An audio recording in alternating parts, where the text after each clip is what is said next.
Chelsea Clinton has a new podcast called That Can't Be True. This podcast is funded by the Clinton Foundation and currently has 25 reviews with an average of 2.3 stars on Spotify. So if you'd be so kind, head on over to Spotify today and give This Dumb Week a 5-star rating so that we can beat Chelsea Clinton. And with that out of the way, welcome to This Dumb Week, a weekly live Twitter space hosted by Alex Marinos and yours truly, Dr. RollerGator. Available in podcast form on Apple Podcasts, Spotify, Amazon Music, Audible, iHeartRadio, and others. Alex, welcome back. Have you had a sufficiently dumb week? No, this was the peak of intelligence. We were doing great. What would we even talk about?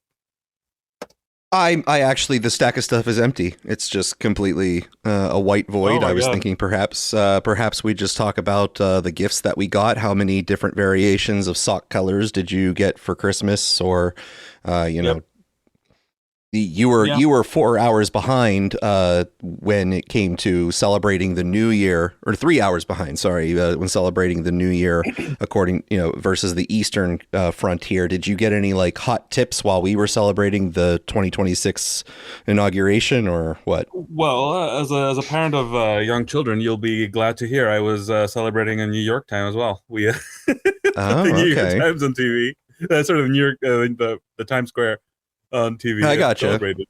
Yeah. Okay. All right. Well, I guess there is some news that we can. There's some news I think perhaps that we can bring up to the front here. We could actually come to a topic that is we've been covering lightly here over the last few months, involving your favorite musical artist, Alex, D4VD. We have an update with your favorite artist.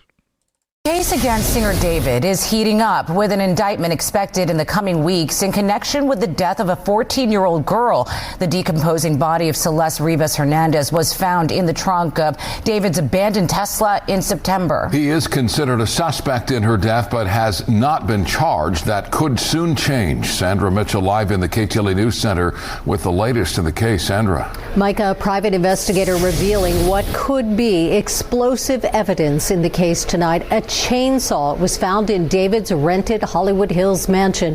And all this now as prosecutors push that grand jury for an indictment. Preparing for a possible murder indictment. It's obviously a very stressful time for the attorney and client. TMZ reporting tonight that an LA grand jury will be asked to return an indictment which could send singer David to jail for the murder of Celeste Rivas Hernandez. KTLA tonight talked to two top defense attorneys not involved in this case. First things you want to talk about is bail resources. Do you have family members or friends who are willing to put up bail and collateral so that you can remain out of custody while the case is pending? And we're not just talking about a small amount. We're talking about several millions of dollars in collateral. Prosecutors right now are presenting evidence, which includes items found in David's rented Hollywood Hills home. Private investigator Steve Fisher told News Nation tonight there was a burn cage incinerator and we found a chainsaw, brand new. It was with the incinerator. And there's no purpose for a chainsaw to be at this rental house. Famed defense attorney Mark Garagos. This is not going to end quickly or easily. It says even if David is indicted for murder, he has a good chance of being granted bail in LA County. The argument that will be made is it's a circumstantial case. He has not fled. There is no risk of flight. The body of the 14-year-old Hernandez was found in the trunk of David's Tesla in September. It could be several weeks before prosecutors conclude their presentation to the grand jury, but if David is indicted, he could be forced to surrender immediately. And the LA County District Attorney's Office tonight still saying the case has not been presented to their office. Live in the News Center, I'm Sandra Mitchell. Share, Micah. So there's your D4VD update, Alex. Things are looking a little sketchy for. What she just to fit with the times, I feel like I must shoot some accusations. I hear she was part of Tren de Aragua. Ah. She sounds like it anyway, with a name. Well, that might have been what the incinerator was for, to get rid of all the fentanyl. Whatever, Get rid of her fentanyl. That's that right. she was trafficking. That's right. She was probably pushing it on him, and he was just trying to break free. You know. Well, that was the D4VD update. He might be pending an indictment for possession of a chainsaw and dismembered parts in his car. I mean, that is a very circumstantial crime, I would have to admit. I mean, we don't. Decomposing a dismembered body in your Tesla is a very circumstantial bit of evidence. I don't even know why they're looking for bail here. I mean, the man is going to spend the rest of his life in jail. There's no way he's getting out. Yes, well, I guess we can jump right in to the main topic, I guess, of today. Don't worry, be happy. La, la, la, la, la, la, la. So, Alex, I mean, he should be arraigned for what he did to that song. Did anything happen?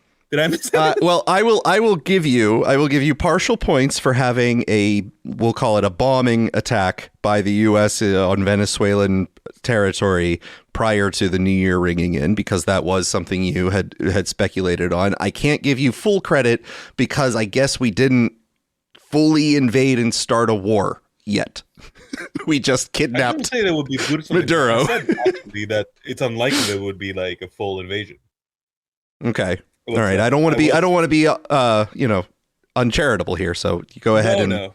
Look, I fundamentally, I think I raised the alarm earlier that something was going to happen at a point in time when a surprising amount of the people who I talked to on Twitter didn't seem to be aware that there was anything untoward about the whole bombing the boats thing. Yeah, that's Well, my sort of, let's say, hesitancy on arriving at certain conclusions was the lack of a movement towards propaganda that would attempt to persuade the public that this was this quote unquote was a necessary action, which is usually what would happen in a lead up to an invasion, something where we were going to be sort of at war or at an escalating conflict with a particular country. So I think kidnapping the president sort of resolves the issue of why I saw less of that, because it was a very specific targeted action to just kidnap the guy, as opposed to having a more volatile conflict engagement as the prep, because what I was lacking in seeing was a justification publicly made to sort of get the public on board and have their support leading into this, where, if you just do it in the middle of the night, it's better. Basically, you could say that it's better to ask forgiveness than permission in that circumstance. Alex, are you still there, sir? Yeah, I'm here. Yeah, no, I think you're assuming it's over. I'm not assuming it's over. I'm not making that assumption. I was saying that was missing, and therefore reducing my belief that we were heading immediately into some sort of a hot war. Yeah. I just have, for everybody, I think I've shared a space my thread where I have cataloged, I guess you could count them slightly differently, but so far I've got 23 reasons why that have been given by the, by people in government or close by. So what you're saying is there's ample justification. Ample. I mean, literally, he's done everything. Yes. There was one, however, that I would think might be cause for reward. Which was Maria Paulina Luna accused him of ordering the assassination of Marco Rubio. Anyway, yeah. So he's a busy man. He's a busy man. This Maduro. He's part of the indictment. I believe the first charge is owning machine guns, for instance. You'd think that being a sovereign might be a bit of a complication on that one, but no. Is in the New York court system being accused of ownership of machine guns. Oh, that sounds like an antiquated sort of approach to policy, Alex. Well, of course. I mean, clearly what are you going to reference? The Treaty of Versailles here and say that's, Yeah. The Magna Carta. What is What is this, Britain? Well, I'm going to play the introduction of Trump's press conference where he described the events. Thank you very much. This is big stuff. Being here. Late last night and early today, at my direction, the United States Armed Forces conducted an extraordinary military operation in the capital of Venezuela. Overwhelming American military power, air, land, and sea, was used to launch a spectacular assault. And it was an assault like people have not seen since World War II. It was a force against a heavily fortified military fortress in the heart of Caracas to bring outlaw dictator Nicolas Maduro to justice. This was one of the most stunning, effective, and powerful displays of American military might and competence in American history. And if you think about it, we've done some other good ones, like the attack on Soleimani, the attack on al-Baghdadi, and the obliteration and decimation of the Iran nuclear sites just recently in an operation known as Midnight Hammer. All perfectly executed and done. No nation in the world could achieve what America achieved yesterday, or frankly in just a short period of time. All Venezuelan military capacities were rendered powerless as the men and women of our military, working with U.S. law enforcement, successfully captured Maduro in the dead of night. It was dark. The lights of Caracas were largely turned off due to a certain expertise that we have. It was dark and it was deadly. But captured along with his wife, Celia Flores, both of whom now face American justice. Maduro and Flores have been indicted in the Southern District of New York, Jay Clayton, for their campaign of deadly narco-terrorism against the United States and its citizens. I want to thank the men and women of our military who achieved such an extraordinary success overnight with breathtaking speed, power, precision, and competence. You rarely see anything like it. You've seen some raids in this country that didn't go so well. They were an embarrassment. If you look back to Afghanistan, or if you look back to the Jimmy Carter days, they were different days. We're a respected country again, like never before. These highly trained warriors, operating in collaboration with U.S. law enforcement, caught them in a very ready position. They were waiting for us. They knew we had many ships out in the sea. We were just sort of waiting. They knew we were coming. So they were in a ready, what's called a ready position. But they were completely overwhelmed and very quickly incapacitated. If you would have seen what I saw last night, you would have been very impressed. I'm not sure that you'll ever get to see it, but it was an incredible thing to see. Not a single American service member was killed, and not a single piece of American equipment was lost. We had many helicopters, many planes, many people involved in that fight. But think of that, not one piece of military equipment was lost, not one service member was, more importantly, killed. The United States military is the strongest and most fearsome military on the planet by far, with capabilities and skills our enemies can scarcely begin to imagine. We have the best equipment anywhere in the world. There's no equipment like what we have, and you see that even if you just look at the boats. You know, we've knocked out 97% of the drugs coming in by sea. 90%. Each boat kills on average 25,000 people. We knocked out 97%. And those drugs mostly come from a place called Venezuela. We're going to run the country until such time as we can do a safe, proper, and judicious transition. So we don't want to be involved with having somebody else get in and we have the same situation that we had for the last long period of years. So we are going to run the country until such time as we can do a safe, proper, and judicious transition. And it has to be judicious, because that's what we're all about. We want peace, liberty, and justice for the great people of Venezuela, and that includes many from Venezuela that are now living in the United States and want to go back to their country. It's their homeland. We can't take a chance that somebody else takes over Venezuela that doesn't have the good of the Venezuelan people in mind. We've had decades of that. Oh, thank heavens. We're not going to let that happen. We're there now, and what people don't understand, but they understand as I say this, we're there now, but we're going to stay until such time as the proper transition can take place. So we're going to stay until such time as we're going to run it, essentially, until such time as a proper transition can take place. As everyone knows, the oil business in Venezuela has been a bust, a total bust, for a long period of time. They were pumping almost nothing by comparison to what they could have been pumping and what could have taken place. We're going to have our very large United States oil companies, the biggest anywhere in the world, go in, spend billions of dollars, fix the badly broken infrastructure, the oil infrastructure, and start making money for the country.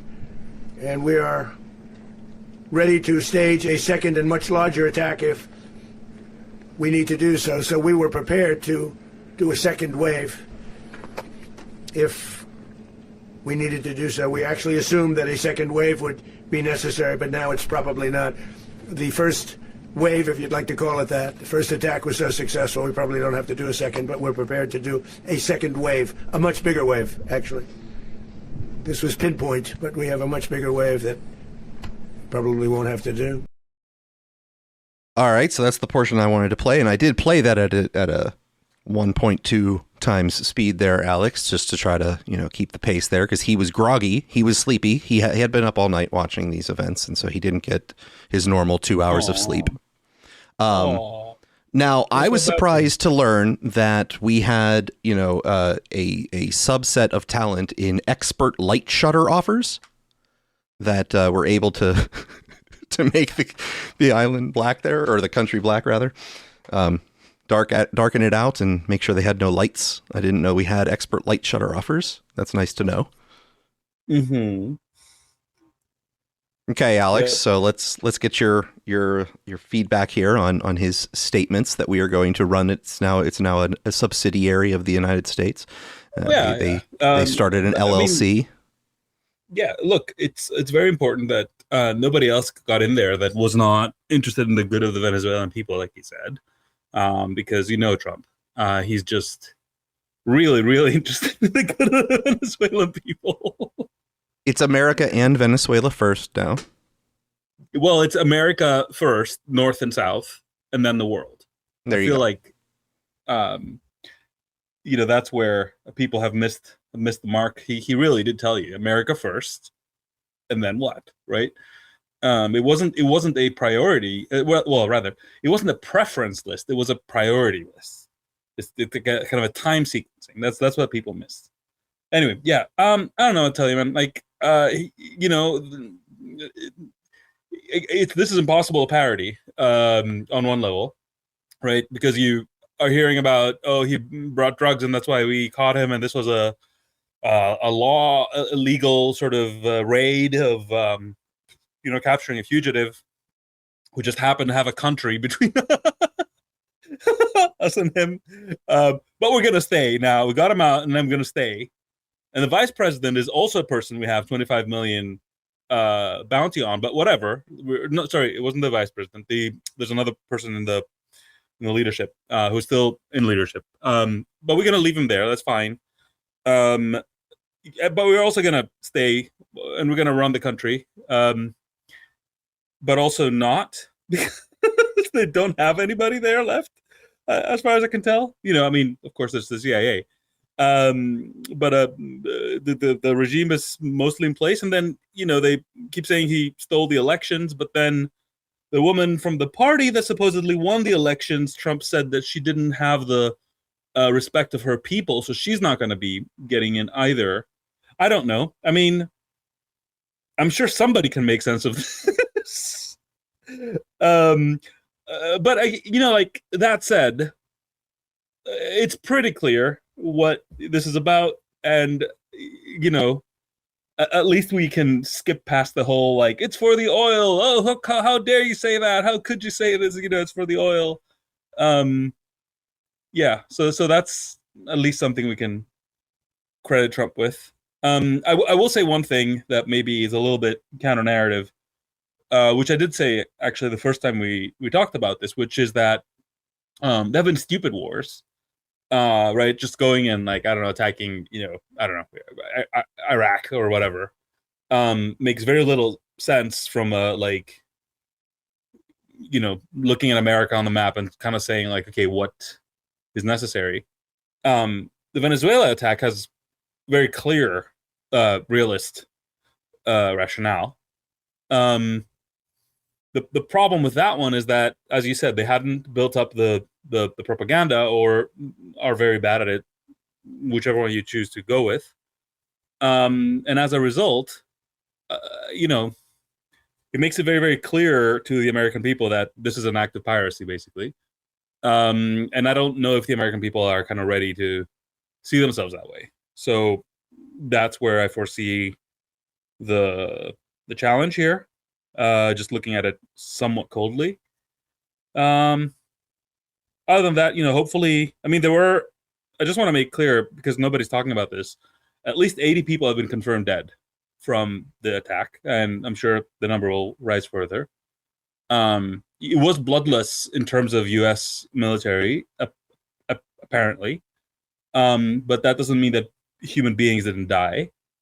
So for all the Christians who are saying, I see nothing wrong with this, I suggest they open their Bible, go past the do not covet and do not steal, and go right into do not murder.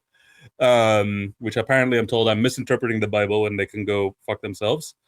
Yeah, so I don't know. I guess it is what it is. I suspect we're nowhere near over with this whole thing. I had a deeper take, but we can stay on the surface for now, and I want to hear what you think. Well, before I sort of wax on it, I wanted to say that something that sort of has cropped up in the aftermath of this that I sort of slipped under my radar, at least, was on January 10th of 2025, the Biden administration actually sort of kick-started a escalation in this direction that I guess the Trump administration has picked up. And that is, yep. I have here condemning Nicolas Maduro's illegitimate attempt to seize power in Venezuela and announcing new actions against Maduro and his representatives and to support the Venezuelan people. This is, I will post the link. It's officially on state.gov and was posted on January 10th as Joey was exiting. Today, Nicolas Maduro held an illegitimate presidential inauguration in Venezuela and in desperate attempt to seize power. The Venezuelan people and world know the truth. Maduro clearly lost the 2024 presidential election and has no right to claim the presidency. The United States rejects the National Electoral Council's fraudulent announcement that Maduro won the presidential election and does not recognize Nicolas Maduro as the president of Venezuela. President-elect Edmundo Gonzalez Ureta should be sworn in, and the democratic transition should begin.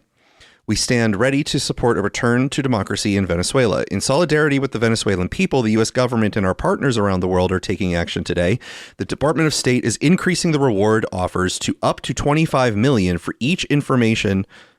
information leading to the arrests and or convictions of Nicolas Maduro and Maduro's Minister of Interior, Diosdado Cabello. The Department of State is also adding a reward offer of up to $15 million for Maduro's Defense Minister, Vladimir Pedrino Lopez. These three reward offers stem from criminal narco-trafficking indictments announced in March 2020. The State Department is also taking steps to impose new visa restrictions on Maduro-aligned individuals for their roles in undermining the electoral process or in acts of repression in Venezuela. To date, the Department of State has taken steps to impose visa restrictions on nearly 2,000 Maduro-aligned individuals. Concurrently, the Department of Treasury is imposing sanctions on 8 Maduro-aligned individuals supporting Maduro's illegitimate assertion of authority and repressive acts in Venezuela, including members of the security forces and political figures. These designations represent the third tranche of such measures since Venezuela's July 28th election. Including today's actions, the United States has individually sanctioned 187 current or former Maduro-aligned individuals for repressing and intimidating the democratic opposition in a desperate and illegitimate attempt to take power by force. So the bounties on their sort of already placed the momentum on the idea that removal of him as a head of state, whether legitimate or illegitimate by some definition of that word, removing him as a head of state was official U.S. policy. Yeah, I mean, you'll notice that the EU has mostly approved or stayed on the sidelines, and the Democrats are also pretty mute. I mean, they're making little noises, but they're not really doing anything. This is clearly an act that seems to be in line with long-term U.S. interests. This is not some sort of random, Trump thing. Right. Right. That was basically my point, is that the policy was directed that way. Yes. Yeah, the policy was directed that way. So it is not necessarily that it would be a defense even if it were, or a criticism even if it were, but this is not some arbitrary thing that Trump has just decided is the direction he's going to go. It's not like, he didn't concoct these ideas out of thin air, basically, is my point. Oh, yeah. Yeah. Now, as far as my opinion goes, I mean, I'm really not particularly for a lot of these interventions because the just not only on a just war sort of principle thing where you're setting the trends and you're setting the precedents for other people's behavior and going down the line of saying it's fine when you do it, but not fine when others do it. But those are general complaints. But it's very, very difficult to take an action like this, and then if it turns out poorly, still justify the act that you took. Like it could be given that Maduro is a despot. It could be given that Maduro had engaged in many actions that were deliberately harming the United States. If you just talk about, let's say, in the drug trade, let's forget about the downstream consequences of illicit drug trade. Forget about that as a tally of damage, but think about the process of illicit drug trades and murders and the crime that occurs of a significant violent nature in that process. And you can tie that sort of idea to, if you buy everything that we understand about Maduro, he is basically a crime lord in charge of a country, right? He's a crime boss in charge of a country. That's the sort of takeaway. This is if we take the fanfic that the Trump administration has been peddling as fact. Well, I haven't heard significant counter ideas to that. The story itself is completely fabricated. Oh, absolutely. Right? It's absolutely bullshit, and I can give you as much as you want, but this is not how it goes, right? The way it goes is usually you give evidence when you accuse somebody. It's not.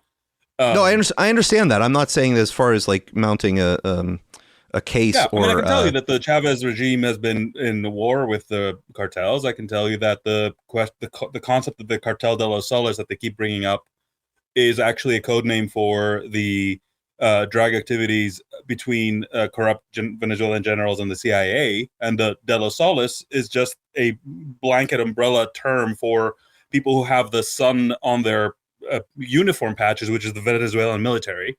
And this was happening. This is a long time ago, and the CIA was involved in allowing them to bring drugs into the U.S. Supposedly to track the drug flows, which Well, that's what they did with Fast and Furious with guns, if you recall. Right. Because they couldn't. There was no other way they could find out how those drugs are getting in, man. Anyway. So that's what Cartel de los Soles refers to. Then suddenly they're like, "Oh, Maduro is in charge of it." Okay. So he's working with the CIA then, fine. And who led the charge for this? Oh, the CIA. Got it. Mm-hmm. Perfectly makes sense. Yes. Well, totally. It seems like what you're saying is that there's problems with the narrative that as you've heard it, but that doesn't mean that he's not involved. Like having difficulties with a cartel doesn't mean that he's not involved. The story that's being pushed out there makes zero sense to anybody who's followed anything about the region. Okay, that can be a very fair statement, and I have no doubt that the narrative that is pushed, to the extent that there's a coherent one or a cohesive one that they're sticking to, not coherent but cohesive, is filled with issues, because obviously, to the extent that we are involved typically in, let's say, either allowing certain activity to occur, or in some cases arranging for certain activity to occur so that we could then mount a case or have additional investigations or activity based off of the information we glean through those activities. Again, like the Fast and Furious thing during Obama, which is that we were supposedly allowing guns to enter the United States through the gun trafficking that was going on, in order to try to keep track of where the guns went in order to glean information. But that was, Sure. Right. So I'm not in favor of this type of activity, because assume we take all of the steps that we are taking, and assume for a while it goes well, that we have some stable control. It does not immediately devolve into chaos. We have the ability to hold an election, and they choose a guy who is on paper worse than Maduro. What do we do? They did say that they're not going to allow somebody to get in there. Well, exactly. Who they don't like. Exactly.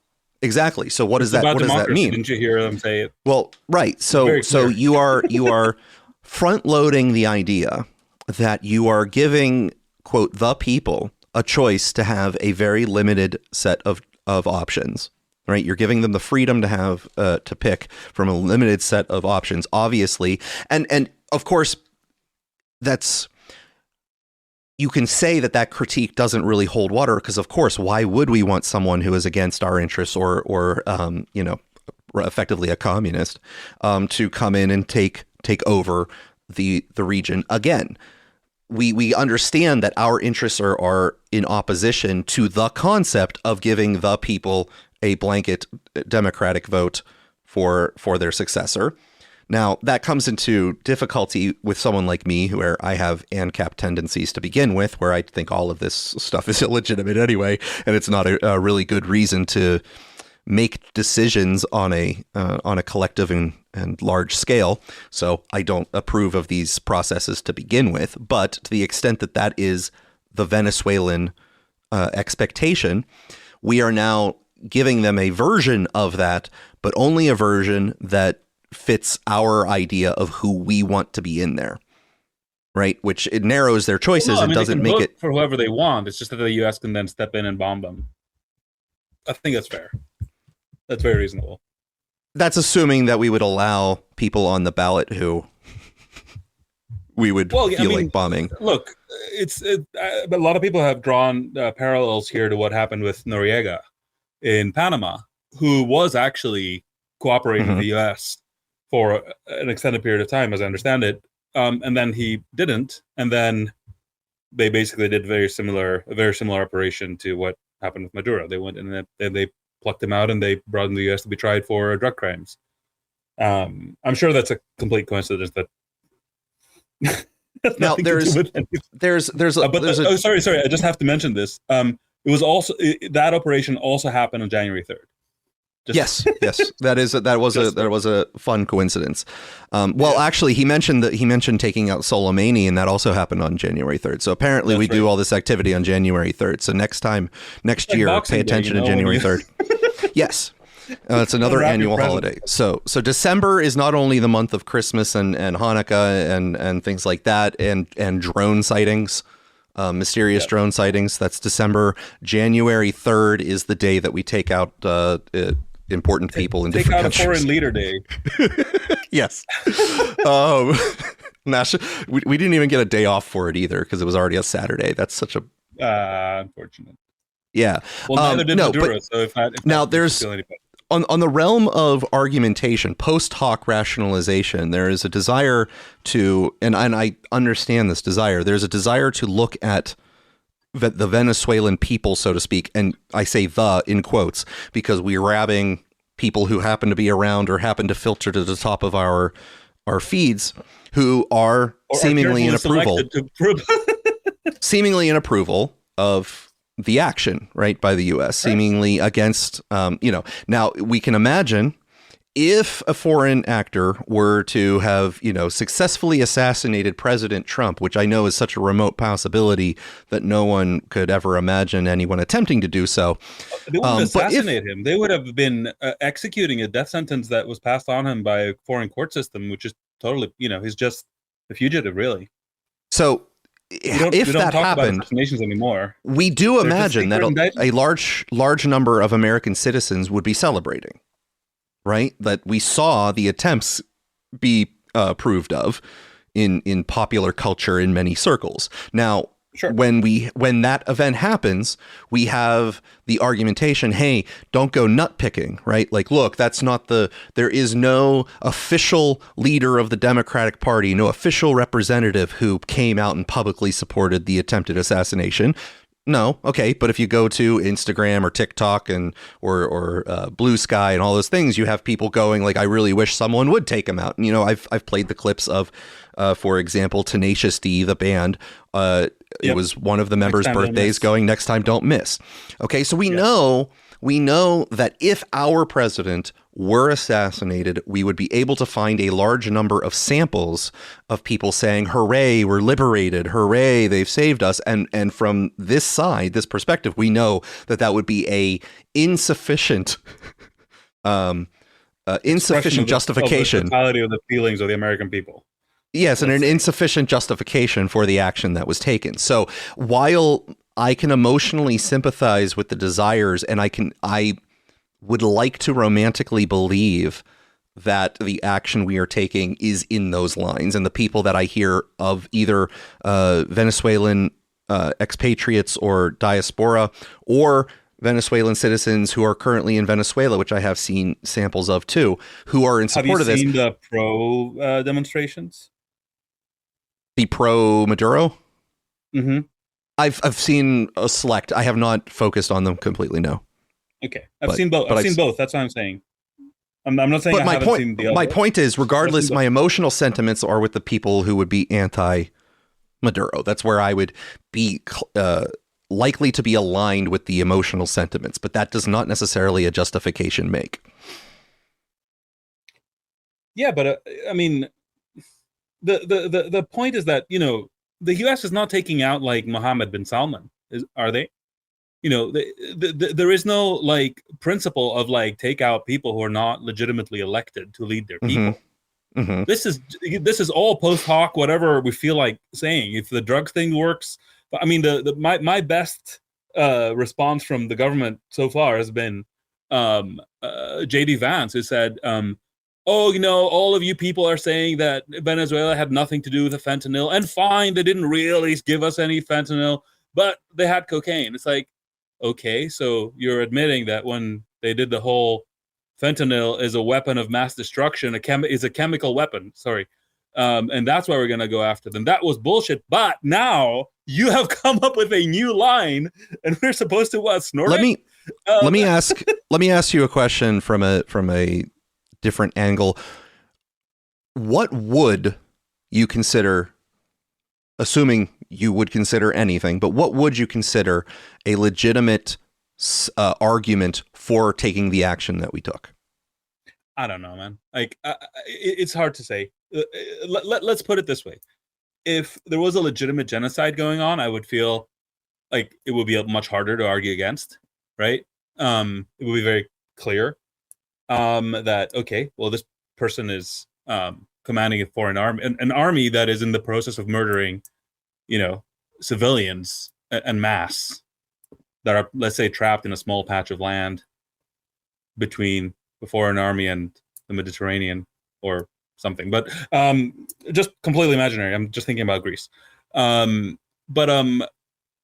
Yeah, so I don't know. I guess that, Rwanda, right? For an intervention like that, you could sort of see it being very hard to say, like, well, I'm an anti-interventionist. Mm-hmm. This one, okay. I mean, for all we know, there wasn't any real violence on the ground, internally. Maybe, I'm sure they had a secret police and they were plenty brutal and very many people were unhappy and whatever. But again, like, I'm torn between saying like there are extreme circumstances where like you could possibly imagine this, and knowing that whatever line I draw, if most people drew that line, that would be the thing that would be fabricated. Okay. So does that mean that, and I'm going to say emotionally speaking, your central tendency right now to any such event like these is a high degree of skepticism that there is a valid justification? No. So here's the thing, and I keep trying to say this, and I think I'm failing to. I'm actually torn. Right. I'm generally irritated that we're being sold bullshit, right? But on some level, I can understand it because you got to tell the people something, right? And the Republicans are traditionally much worse at doing this than the Democrats, who would probably come up with some line about, I don't know, women being abused in prisons of Caracas or something, trans people, so, something. And the realist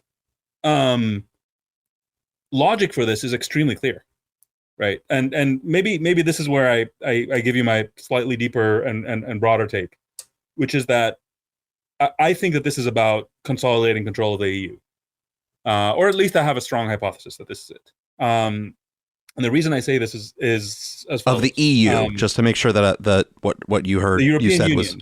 Was okay. Yes. And the reason I say this is because one of the definitions of sovereignty has to do with controlling trade, energy, and military. Okay, if you control these things about a territory, you are the sovereign. Okay. Now with NATO, the U.S. basically controls the military of Europe, so that's sort of check. With the recent agreement that was announced by von der Leyen and Trump on the 15% tariffs on Europe, and Europe doesn't put any tariffs on the U.S., and Europe agrees to buy a bunch of things, including $750 billion in oil that the U.S. didn't have to give them at the time. The trade is a tick as well. So the U.S. now has, inordinate control of the trade relationship with Europe. And the third one that was missing was energy, because while the U.S. is self-sufficient, and you probably heard about this, in oil production, by blowing up Nord Stream, the Europe is now cut off from Russian oil, which means that they are in deficit, right? And Germany's deindustrializing. There's a lot of things going really badly in Europe right now, and a big part of it is because of how expensive energy is, and really it's a supply and demand problem, right? If they don't buy from Russia, if they don't buy from Qatar, if they don't buy from Iran, they're going to have to buy from somewhere, and that somewhere is the U.S. And the U.S. does not have enough for both in the long run. I mean, for both the EU and the U.S. But you know what would really make that puzzle work? Good. Venezuela. Mm-hmm. If you add, a huge amount of reserves, and yes, that production is not going to come online tomorrow, and yes, it could take 5 or 10 years, but because I don't think that this is the kind of project that has been designed yesterday, I think this is a long-term project. I don't think 10 years or 50 billion. Somebody said, "Oh, this is going to take $50 billion. That's unthinkable." It's like, yeah, that's how much Elon paid for Twitter. Like, what are you talking about? That is. Now, Twitter never produced oil; it only produced gold. So, yes, gold in the form of hot takes. That's right. But you get the point. So you don't have to think that this is going to happen tomorrow.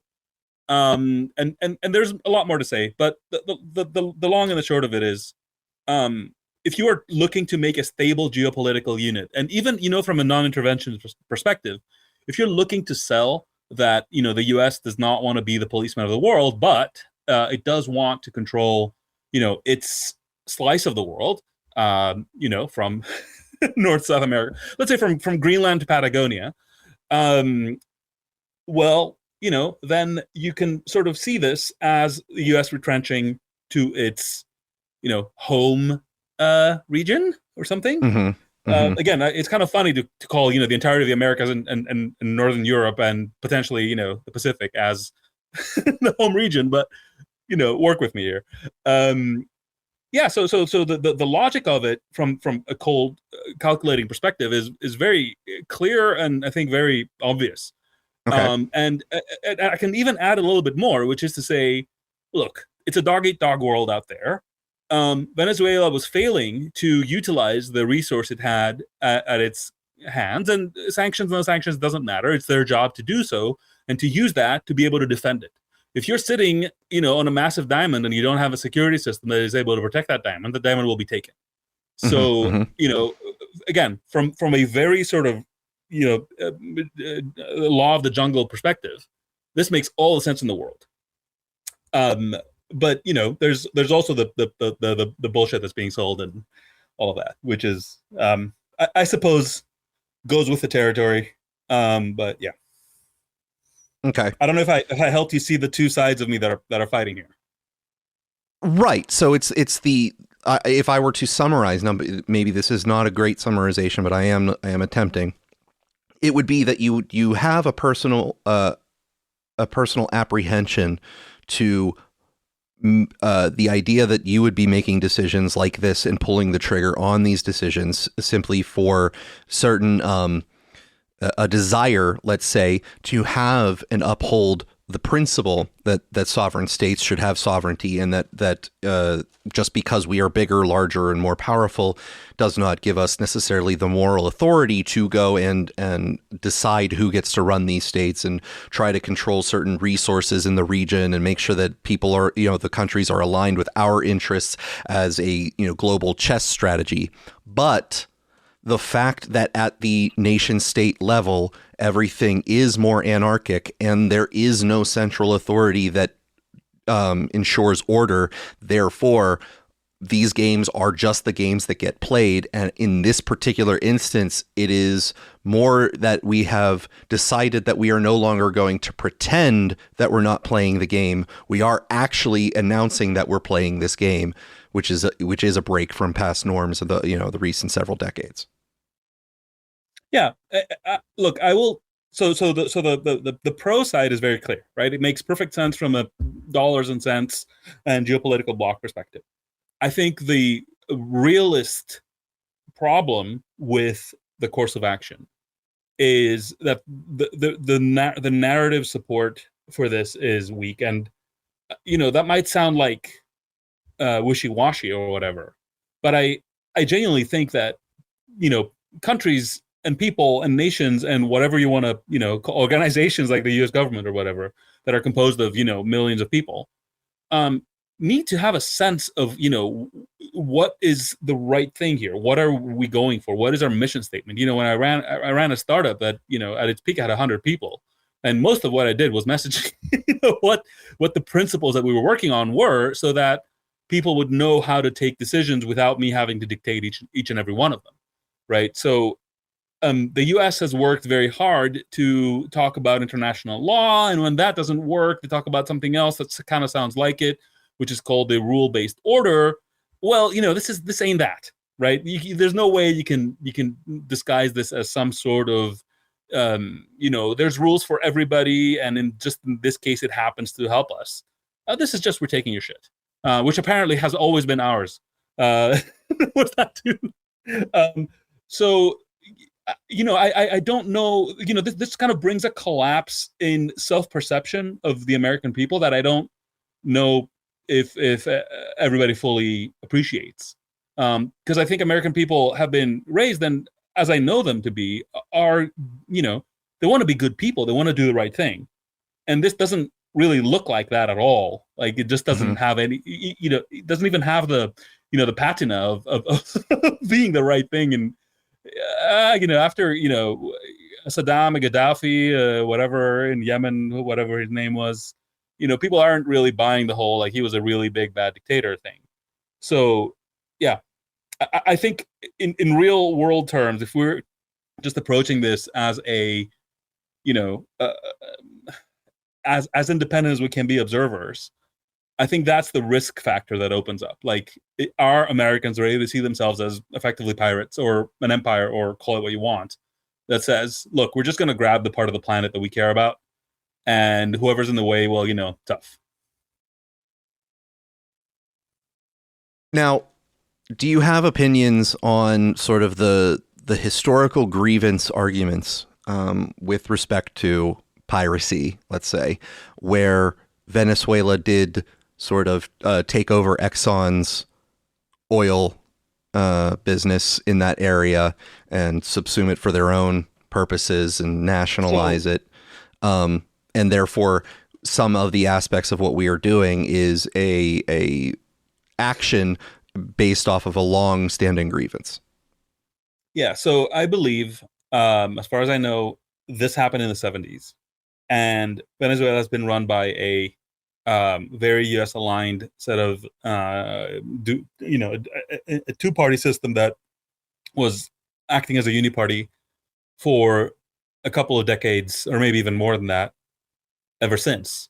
Which means that you can't really bring up some grievance you had about something that happened in the 70s after your people have been running the country until the late 90s to the people who are running it in 2025. And by the way, the numbers that are involved are not really, don't make any sense. Like, it's like $1.5 billion or whatever. Maybe, I don't know, you can inflation adjust it to 10 billion, but if you ask them for 10 billion, they'd just give it to you. There's the other problem where Trump keeps saying, yeah, he offered us everything and we just didn't want it, which again causes a little bit of a problem if you thought this was about some compensation for something. Fair enough.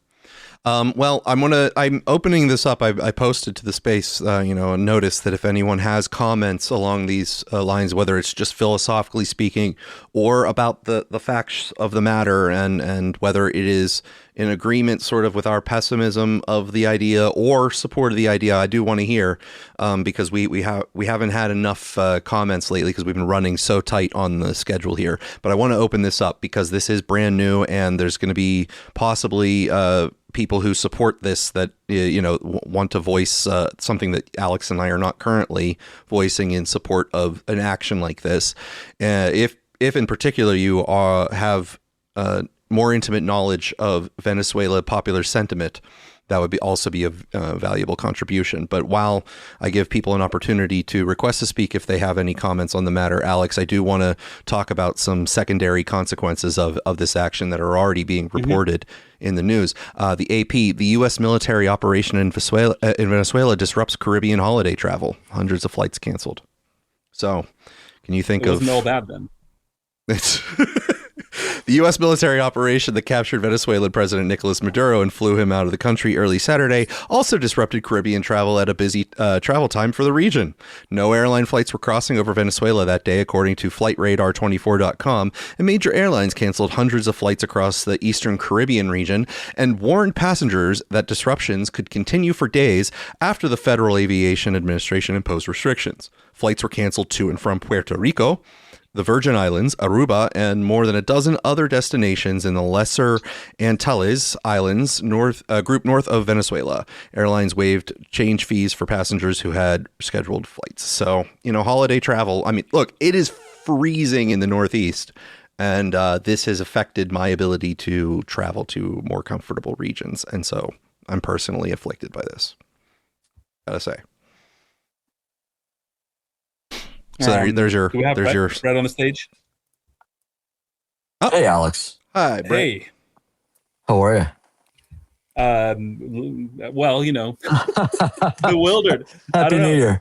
Did you expect? Yeah. Did you expect this? No, I just wanted to, emphasize a few of the points that you already made, and just add a little bit of extra detail and maybe also a little bit of extra abstraction.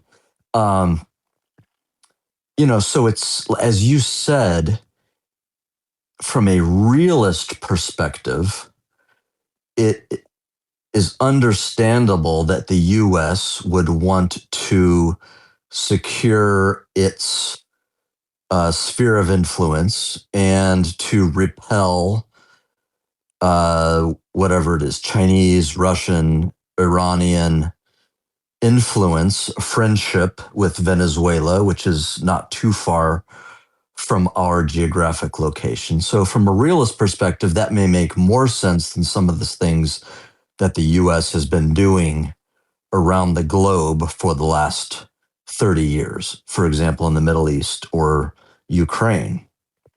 And so that is, again, from that perspective, defensible, right? As you've said. If you think that that is a real threat, sort of near our borders, and going back way to the Monroe Doctrine, as many people have said. At the same time, you've got, if you are going to defend that, then you've also got to admit, as you've also alluded to, that this helps overturn the so-called rules-based international order that we have promoted, basically since World War II, when we set up the UN, which said, you couldn't, nation states had sovereign borders, which you could not violate without approval by the UN. When we set up the World Trade Organization, which would govern trade negotiations among nations, and where we'd have to submit to sort of these higher authorities in which it wasn't just might makes right.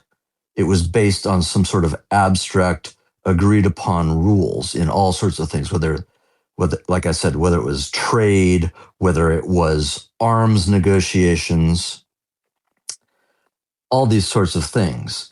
Now, all the rules-based international order was always something of a fiction, right?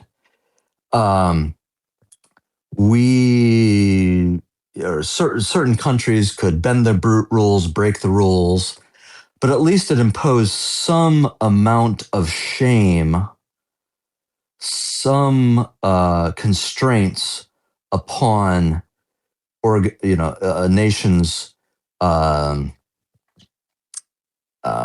breaking international boundaries, invading, breaking trade agreements, breaking arms control agreements, etc., because the rest of the world would call them to account. So even when we, the U.S., say, went into Iraq a couple times, we sought both international approval and sought congressional approval because we thought that we needed that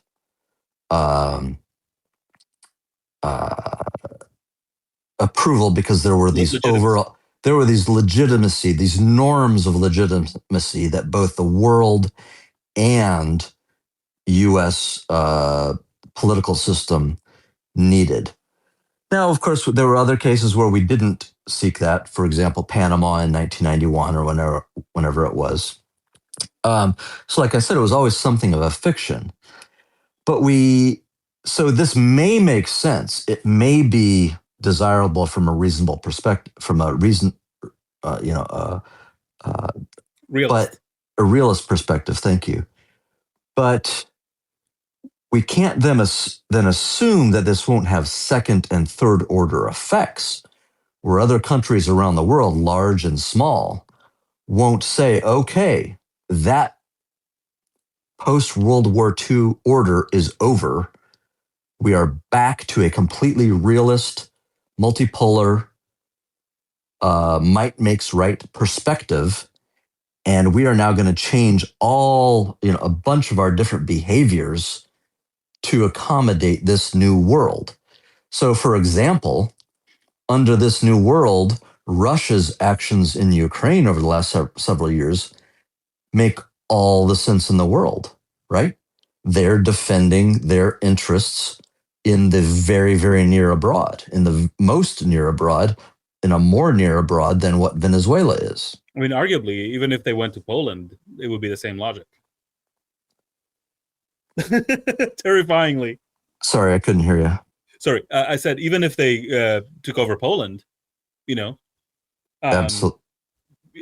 I'm sorry. I mean, if they got a court order for the prime minister of Poland and then went in and snatched him, until Poland played ball or whatever. That will be the same logic. I mean, well, what can I want to expand, Brett, your point there, and bring into view a different but adjacent point that I have been strongly thinking about lately, which is the fact that, as you mentioned, Brett, people are referencing the Monroe Doctrine, saying, hey, this is in line with the Monroe Doctrine.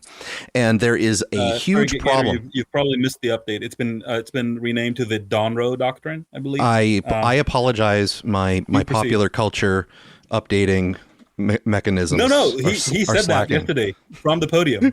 It's like we're calling it the Donroe Doctrine. I have failed on clip gathering, so I apologize, I guess. So the point that I'm going to go here is, if you go on a long enough timeline, the ebbs and flows of sentiment when it comes to what policy is correct, both when you think about domestic and international policy, the ebbs and flows give you enough of a history to establish a precedence no matter what the decision is.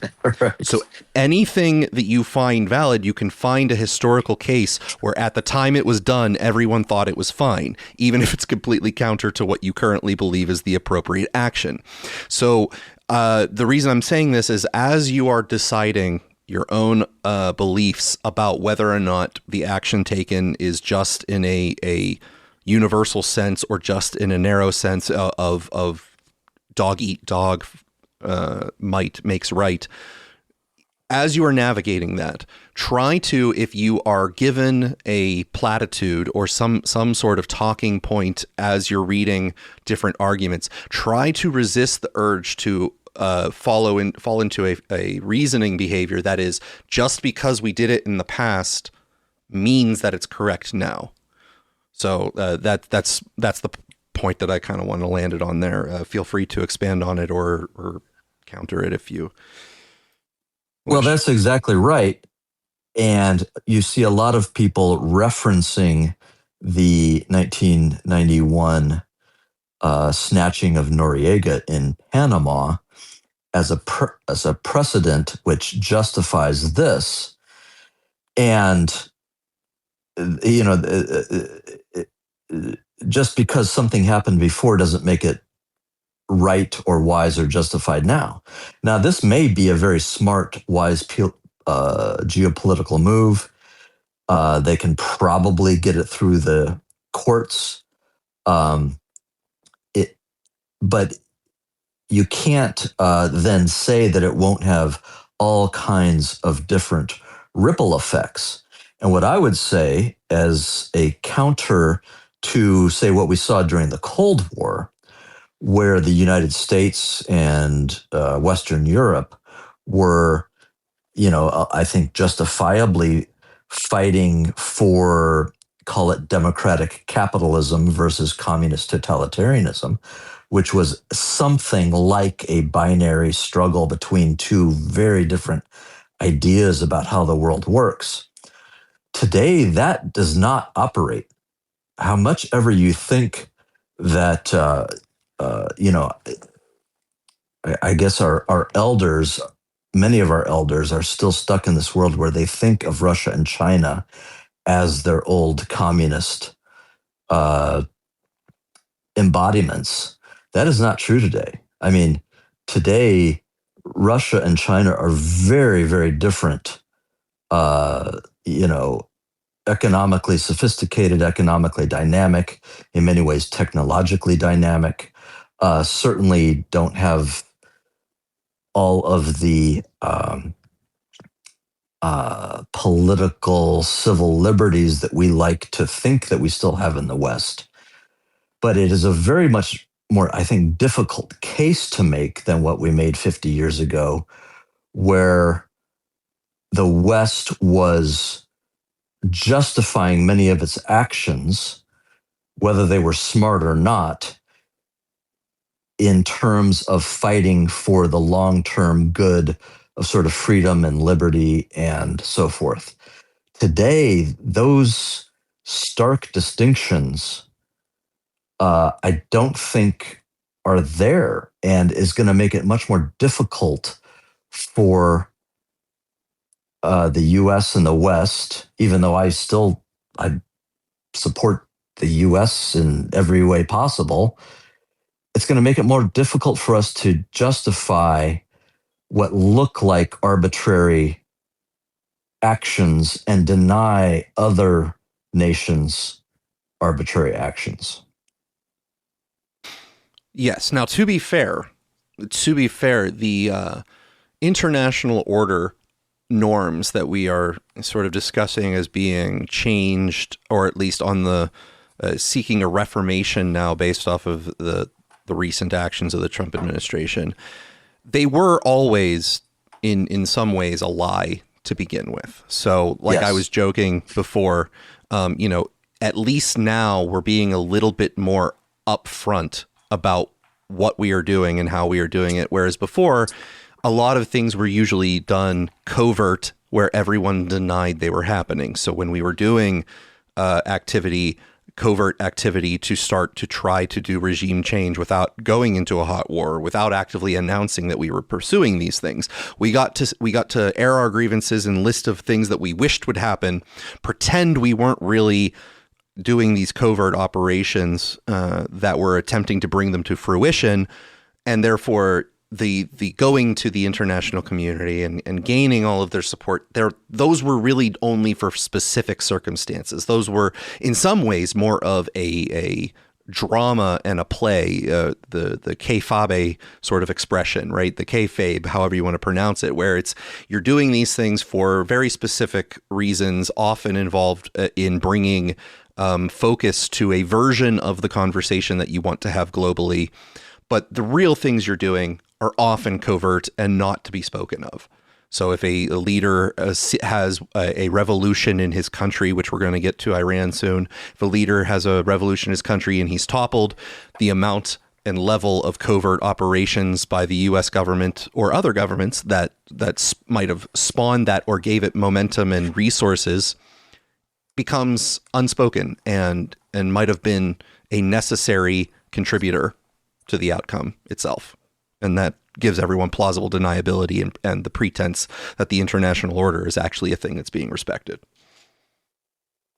I think that's a great point. The sort of puncturing of this fiction or partial fiction that we've been living with certainly since the end of the Cold War, right? There's been this 30-year period where the U.S. at first was sort of like the absolute hyperpower, and then the last 10 years where we've had this realization we've been going more into a multipolar world, but we've still been spouting all the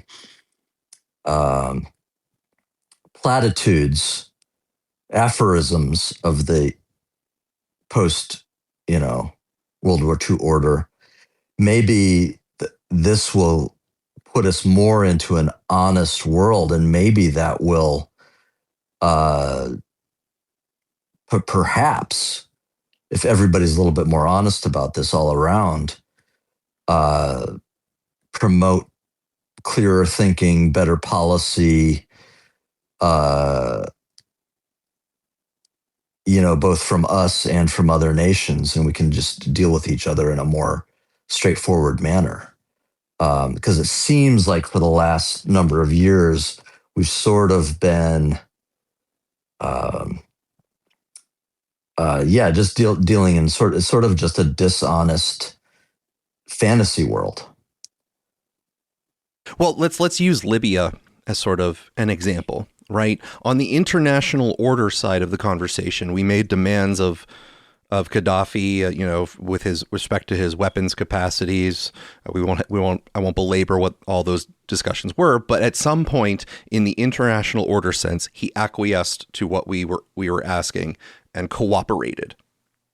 Mm-hmm. Meanwhile, we were having covert operations that created a groundswell, and he wound up being murdered by the citizens, right? Like there may be a way to say that it would have happened absent our pushing covertly, but I don't know if that's true. And I do know that we were actively hoping at the government level, that activity we were engaged in would spark events that would overthrow him and ultimately lead to his death. Which means that the public display, the international order version, was a lie to what we were really engaged in. Yeah, a great point. And it's really interesting. I mean, you bring up Libya.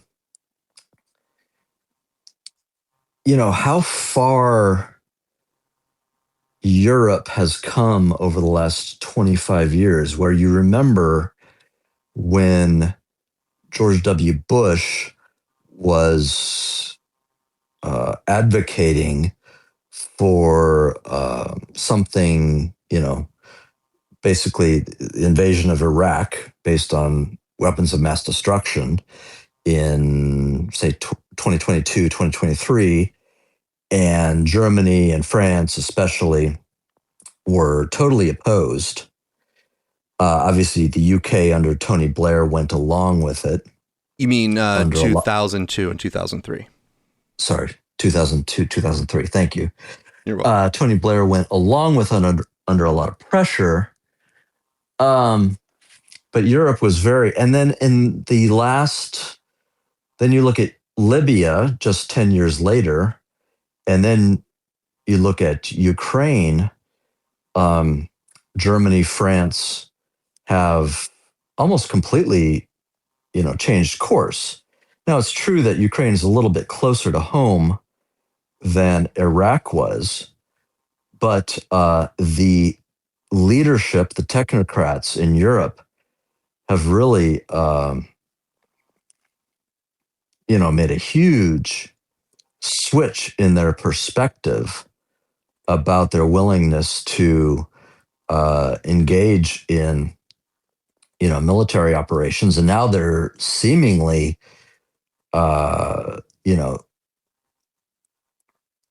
talking about going to war with Russia.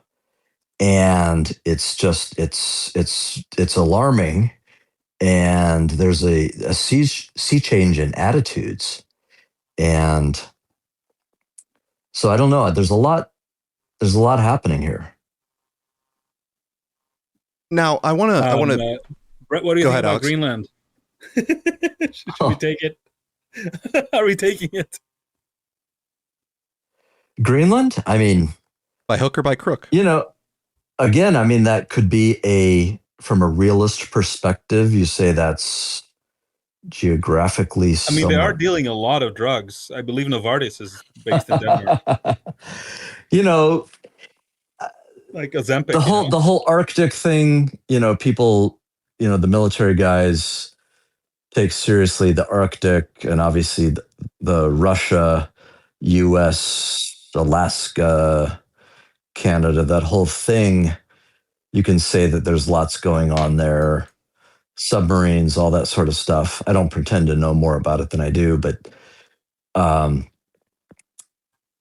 I for one think that President AOC will appreciate having the Canadian voters and the Venezuelan voters in her North American empire. I think she will find it very useful. Oh my goodness. Well, the one thing I want to say is that there is a adjustment sort of to the global police role that I would like to make conceptually when it came to the United States. It was, as we became sort of the cops of the world, it was not strictly the idea as that became adopted sort of standard that it was solely the U.S. Policing its own, quote, interests across the world as enforcing its right and asserting its right across the world. While that was sort of involved in a lot of the decisions that were made, it was actually a general transition to where other countries were effectively outsourcing their military apparatus and enforcement to us. And that we were taking on as sort of a role of hired security, so to speak, in many places across the world, that wound up, of course, entangling our interests with the activity that we were involved in. I just want to. It's a nuanced point, but I've attached a PowerPoint presentation that was on C-SPAN back in 2004 that gives a very good historical review of, let's say, international order and U.S. military and geopolitical logic going from, let's say, World War II and up to the Iraq War, that sort of explains in a very nice, consumable way the relationship that modified post World War II with the United States and its role in being, quote, the police of the world. And that was sort of a trade-off where other countries outsource their security responsibilities to us. Many would argue in exchange for funding our debt, our deficit, but that's very, very entangled as an argument.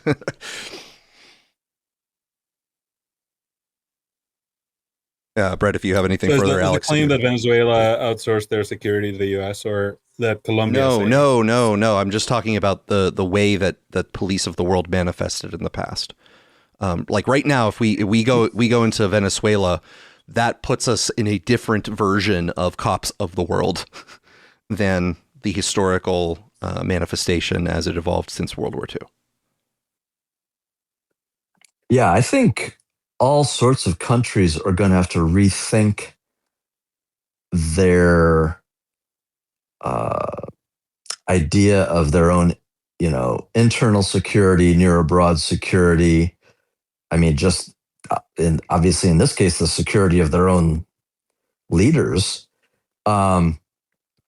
as the very idea of sovereignty, that norm of sovereignty kind of collapses. So that's going to be a big change. You're seeing this in real time right now with a lot of the European leaders and NATO, Mark Rutte, they're very openly talking about having to boost their own military budgets. And obviously Trump has been talking about this for a very long time, about them. They have probably for 60 years depended on U.S. both funding and, military technology. And, 10 years ago, Trump mentioned this. And when he mentioned this initially, people thought he was crazy, that the NATO nations were going to have to step up. They are now doing this, sort of, although in a almost more alarmist fashion than some of us would like. But I do think the events of the last couple of days are just going to accelerate this worldwide transformation, where the U.S. has been, at least since the collapse of the Cold War, we guaranteed the sea lanes, we guaranteed Europe's security, we guaranteed much of Asia's security, and where most nations had some presumption of sovereignty over, even though that has been breaking down over the last several years. So, whether each nation is going to become more independent in its own security, or whether new alliances will form, whether BRICS will now step up to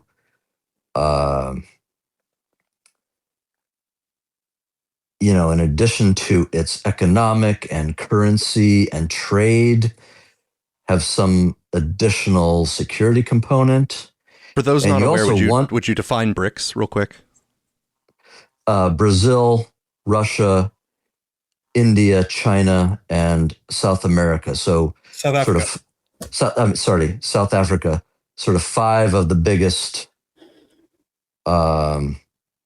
non-Western countries, which over the last 10 years have built a new growing block of economic trade, talking about new currency arrangements where more and more trade is conducted via, say, the Chinese yuan, energy cooperation, basically as a counter to what they viewed as American and European primacy. One fascinating feature of BRICS, and BRICS has expanded, by the way, so it's not just those now. There's like, I don't know, 20, 30 members. But one of the most fascinating features, which, some of the things they're doing require quite a bit of, complex organization. And you might say like, well, are they going to pull off like a new currency? I don't know. But one simple one is, I think that these countries agree not to sanction each other. And that gives you a very good sense of what that does to the sanctions weapon that the West likes to use, right? Because exactly. If you're Iran and you're stuck, nobody will trade with you. That's a problem. But if, the EU and the US won't trade with you, but you got India, Russia, China, Indonesia, Saudi Arabia, half of Latin America, whatever, trading with you. Well, I mean, you're selling oil. Like, you'll find a buyer somewhere. It'll be fine. That's right. Yeah. And I also think that's a fantastic point. This whole sanctions idea, which kicked off when Russia invaded Ukraine and the US and Europe sanctioned Russia. And we thought that this was going to bring down the Russian economy. And years later, it didn't. And it drove them closer to China and closer to India and closer to these other countries. This was a real awakening. And I think BRICS, having arisen several years before that,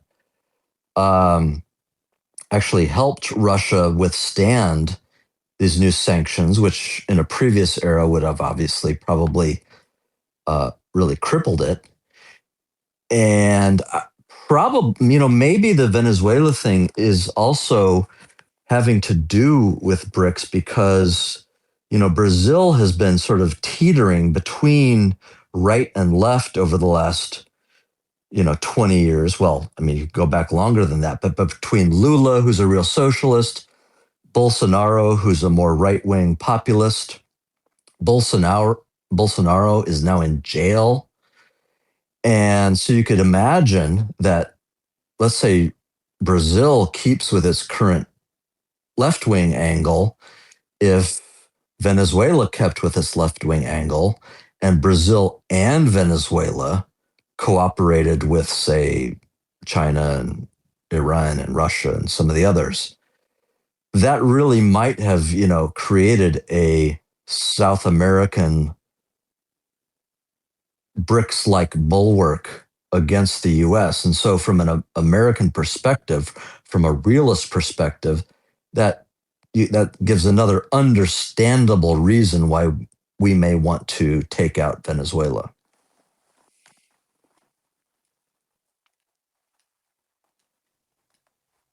Yeah, but it's, look, unfortunately, look, maybe another way to think about this is, the world used to be a much more anarchic place than it has been in our lifetimes and, and probably parts of our parents' lifetimes.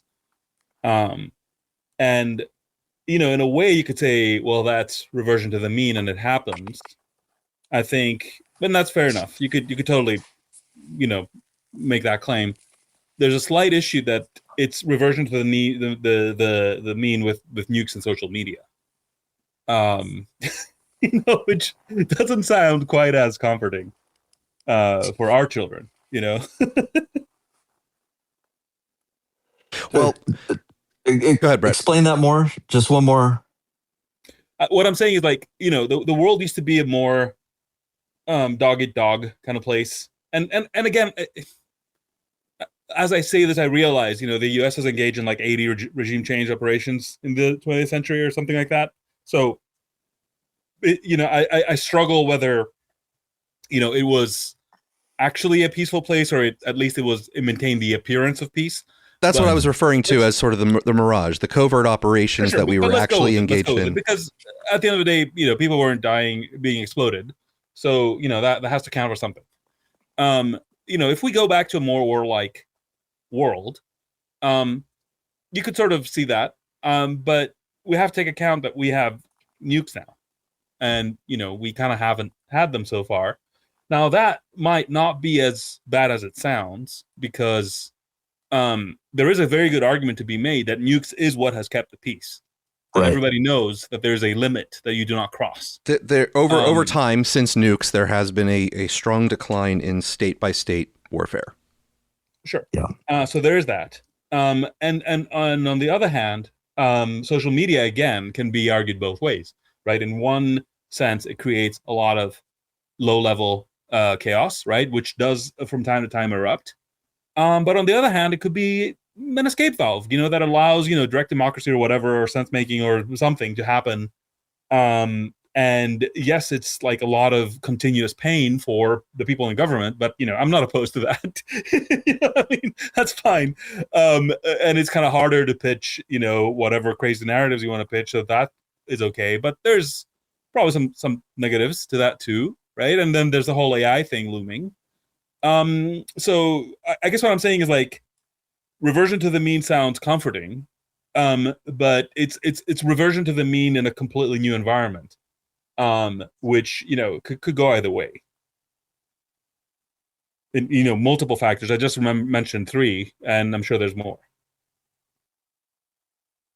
Well, I think we should start to tie in the next topic, because it is somewhat related, but even though it sounds like it's going to be a tangent, Alex, at the end of last year, which was just last week, I commented that a lot of things fall to the way, on the cutting room floor every week. And one such topic that has fallen to the cutting room floor, I actually mentioned several months ago in a high level about it routinely falling to the cutting room floor, and that was updates on Iran. And at the time that I mentioned that it kept coming to the cutting room floor, due to time constraints, I was saying that I was tracking the routine news about economic trouble that they were having post strike, not necessarily because of the strike that we did on their nuclear facilities, but in the aftermath, post that, there was significant stress on their economic situation, but there had been also some positive signs when it came to the liberalization of the government policy with respect to certain rights that people could be afforded. There was a liberalization occurring to some degree, maybe modest, but that, for example, the headscarf policy had been relaxing, actually. And you and I had discussed briefly when I mentioned this, Alex, that there had been a little bit of, say, personal embarrassment with the president of Iran trying to make negotiations with the EU, and Khamenei sort of putting the kibosh on that when it came to trying to reduce the possibility of renewed sanctions on Iran coming from the EU. Do you remember that conversation, Alex? No. Oh, okay. I don't even remember that that's what happened, but go on. Okay. Well, in the aftermath of Venezuela, and simultaneous to Venezuela, there have been riots going on for the past week in Iran. And in the wake of Venezuela, Trump has issued new sort of threats to Iran about how they may respond to the riots. And there is also increasing reason to believe that we are engaged in some covert activity to try to promote the disruption on the ground and possibly attempt Did you see the Mike Pompeo tweet, which is incredible? Yes. Yeah. Okay. Keep going. So I want to bring that topic in to discuss it, because I don't want it to fall on the cutting room floor, because God damn it, I was paying attention to it many months ago. to Iran, where the supreme leader says authorities should be open to talk to protesters, but rioters should be, quote, put in their place. They were the first comments from Ayatollah Ali Khamenei since the demonstrations against rising cost of living began. At least 10 people have been killed. Thousands have taken to the streets across Iran in recent days, angry about the state of the economy. Inflation is soaring, food prices, they're rising, and the national currency has lost nearly half its value since June. So let's cross to the Iranian capital of Tehran. Tahir Sadeh joins us from there. So Tahir, given that warning from the supreme leader, what is the mood? What is the appetite for protest now? Well, actually, what we heard from the Iranian Supreme Leader, Ayatollah Ali Khamenei, seems to be essentially a twofold statement. As you mentioned, first of all, you recognize the actually demands of people with respect to the economic problems that they are facing, and on the other hand, he warned against protests turning into riots. This is something interesting in that the government, the state, comes out to recognize the right of people to take part in peaceful protests. But speaking of the very protest, we have to keep in mind that either people come to the streets or not, the demand is out there, and that is related to the economic difficulties that people are facing in respect of their daily life, including the rising prices, the high inflation, and the dramatic devaluation of the local currency. This is putting all in all a huge amount of pressure upon the shoulders and inside the pockets of people, and on that, people are now coming to streets sporadically, but over the past few days, I would say now over the past 1 week, we have been witnessing protests in different cities, including here in the capital and in other small cities of the country as well. Yeah, tell us more about that. I was going to ask you about how widespread these protests are. We're seeing them across the country, right? Well, it's yet to be called nationwide, it's yet to be called gaining the momentum, but it's still, again, as I told you, we have to pay close attention to the fact that this is coming from economic problems, and people are waiting not on how the government is going to respond to the protest, but to the solutions that the government is going to provide the ordinary people with. And speaking of the scope of the protest, as you asked, we know that so far 14 people, including security forces, have been killed across the country, and we have been witnessing here in Tehran. Last night we saw small-scale protests in some neighborhoods of the country, but outside the capital, also in the small cities like Neiris, like Kazarun, like Meshhad, we have receiving reports, and we have getting actually videos coming from the social media indicating that there are protests, even though sporadically, taking place, and that will be going on as long as the economic difficulties persist. Tahir, thanks for that. That's Tahir Sadeh joining us. Now, that was a report from Al Jazeera that I've shared to the space, and I want to go a little bit back to some of the stuff that was on my cutting room floor that we never really got to as we were covering it, just so that we can kind of get a picture of events that have been unfolding in Iran since the bombing of their nuclear facilities. So this is I find this particularly humorous because I always find the ways that governments cause inflation and then respond to the inflation that they caused very funny. But this was from October 5th. Iran's parliament approves plan to remove 4 zeros from national currency. Alex, I hope you approve of this plan to just cut the zeros off of the inflated currency to solve the inflation problem. But Iran's parliament on Sunday approved a long-debated plan to remove 4 zeros from the national currency, the rial, in a bid to simplify financial transactions and improve the efficiency of banknotes. Lawmakers passed the measure with 144 votes in favor, 108 against, and 3 abstentions out of 262 present. The reform amends the monetary and banking law to redefine the rial as equal to 10,000 current rials and introduce a new subunit, the kiran and gehran, worth 100 of a rial. Under the legislation, both old and new rials will circulate for up to 3 years during a transition period. The Central Bank of Iran must establish operational procedures within 2 years of enactment and publicly announce the start of the change through official media. So if you inflate the currency too high, just cut off change where the decimal point is and you're fine. So that's one of the things that was occurring back in October. The next thing here is Tehran infighting over sanctions persists as Iranians lament empty tables. October 3rd. Mere psychological warfare, ordinary people stare into the economic abyss. Quote, the worst way of living is life in suspense. Journalist Ehsan Mohammadi wrote on X, it weighs down the human psyche. The business daily Donya Estad Ekastad reports basic food requirements now account for 63% of spending for those on minimum wage, raising fears of a food security crisis. Lawmaker Soleimani Eshangi lamented recently that many households can no longer afford rice, chicken, or meat. Hardliners, however, downplay the threat. Kayan Daly, overseen by the Supreme Leader's office, argued sanctions are, quote, not as frightening as the West tries to scare Iran with, calling their effects mostly psychological. The line drew fire from reformists. Vocal academic Sadek Zekalam accused the opposite camp of being detached from reality in a sarcastic post on X. Quote, the revolutionaries are right. The return of sanctions is nothing new, he wrote. Quote, but the dollar, the rial, and more importantly, those willful prices do not understand this simple point that the hardliners correctly make. Prominent politician Mustafa Kezada blamed the highest office in the land in a statement from Evin prison following the punishing U.S.-Israeli war in June. He faulted Supreme Leader Khamenei's stated, quote, neither war nor peace mantra as a failure on both scores, saying the policy drift has now has Iranians sliding into poverty. The rial has broken record lows several times since the return of the UN sanctions on September 28th, losing 15% of its value in less than a week. Inflation, already near 45%, may exceed 90%, Tehran's Chamber of Commerce warned this week, with growth turning negative and unemployment climbing to double digits. Then there was, bear with me here,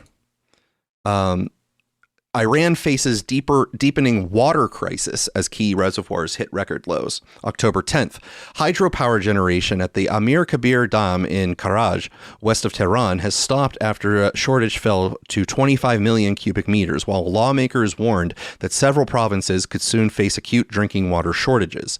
The Amir Kabir Dam, inaugurated in 1960 as Iran's first multi-purpose dam, is now at its lowest level in more than 6 decades of operation. Once vital to supplying Tehran province, it currently holds only about 14% of its 205 million cubic meter capacity, according to Iran Water Resources Management Company. Quote, at present, nearly 86% of the reservoir is empty, the agency said in its latest assessment, citing low inflows from the upstream rivers and continued extractions for urban, agricultural, and environmental needs. A year ago, the dam contained around 111 million cubic meters of water, with the long-term seasonal average closer to 120 million cubic meters. The year-on-year comparison reflects a 76% decline in stored volume. So the additional sort of complication, water. So then October 5th, Iran warns state-imposed crypto caps will backfire as rial collapses. So in the grand scheme of things, as individuals attempt to mitigate their economic risk by investing into crypto or things that might, as oddly as it seems, have a little bit more stability than the rial's constant inflation. Iranian traders, economists, and digital market participants are alarmed by new state curbs on stablecoin holdings, telling Iran International the central bank's decision will choke savings and drive capital offshore amid a historic devaluation of the rial. Quote, Iran's stablecoin limits will not stop dollar demand. They will only drive it deeper underground, the Tehran-based economist who did not want to reveal his identity told Iran International. The central bank's High Council late last month approved of a $5,000 annual purchase limit per person and a $10,000 ceiling on total stablecoin holdings. The rule, announced as rial plunged to a record low of $1,170,000 per US dollar earlier this month, drew sharp criticism from Iranians using Tether and other digital currencies to protect their assets from geopolitical headwinds. The slump was triggered by UN sanctions, which resumed late last month after European countries suspicious about Iran's nuclear activities activated the so-called snapback mechanism. The rial stood at roughly below 1,140,000 at the time this report was published. Even a prominent government official criticized the move. Quote, a disaster is when policymakers with good intentions, but based on wrong reasons and ignoring evidence, make a decision. The result will be weakening governments, erosion of public trust, and a threat to people's assets and discrediting institutions. So there's more here. On October 6th, as poverty bites, Tehran elites bicker but ignore root causes. Iran's parliament speaker Mohammad Bagher Ghalib ramped up pressure on the government to issue ration coupons for essential goods, invoking Supreme Leader Ali Khamenei's warnings about the deterioration of the economy. His initiative appeared to be thinly veiled rebuke to the relatively moderate president as Iran's ruling classes resort to traditional infighting as diplomatic isolation and sanctions mount. Quote, the livelihoods of various social groups are under duress. Once again, I stretch the urgent need for officials to implement the electronic coupon scheme. Gerblav told lawmakers on Sunday, quote, this is not the first time I have raised this point from this podium, he added, in an implicit jab at the president Masoud Pezeshkian, who defeated him in the 2024 election. Now, mind you, all of these names I have probably pronounced wrong, so don't imagine that I have any hold on how to pronounce all of these names that I'm running through.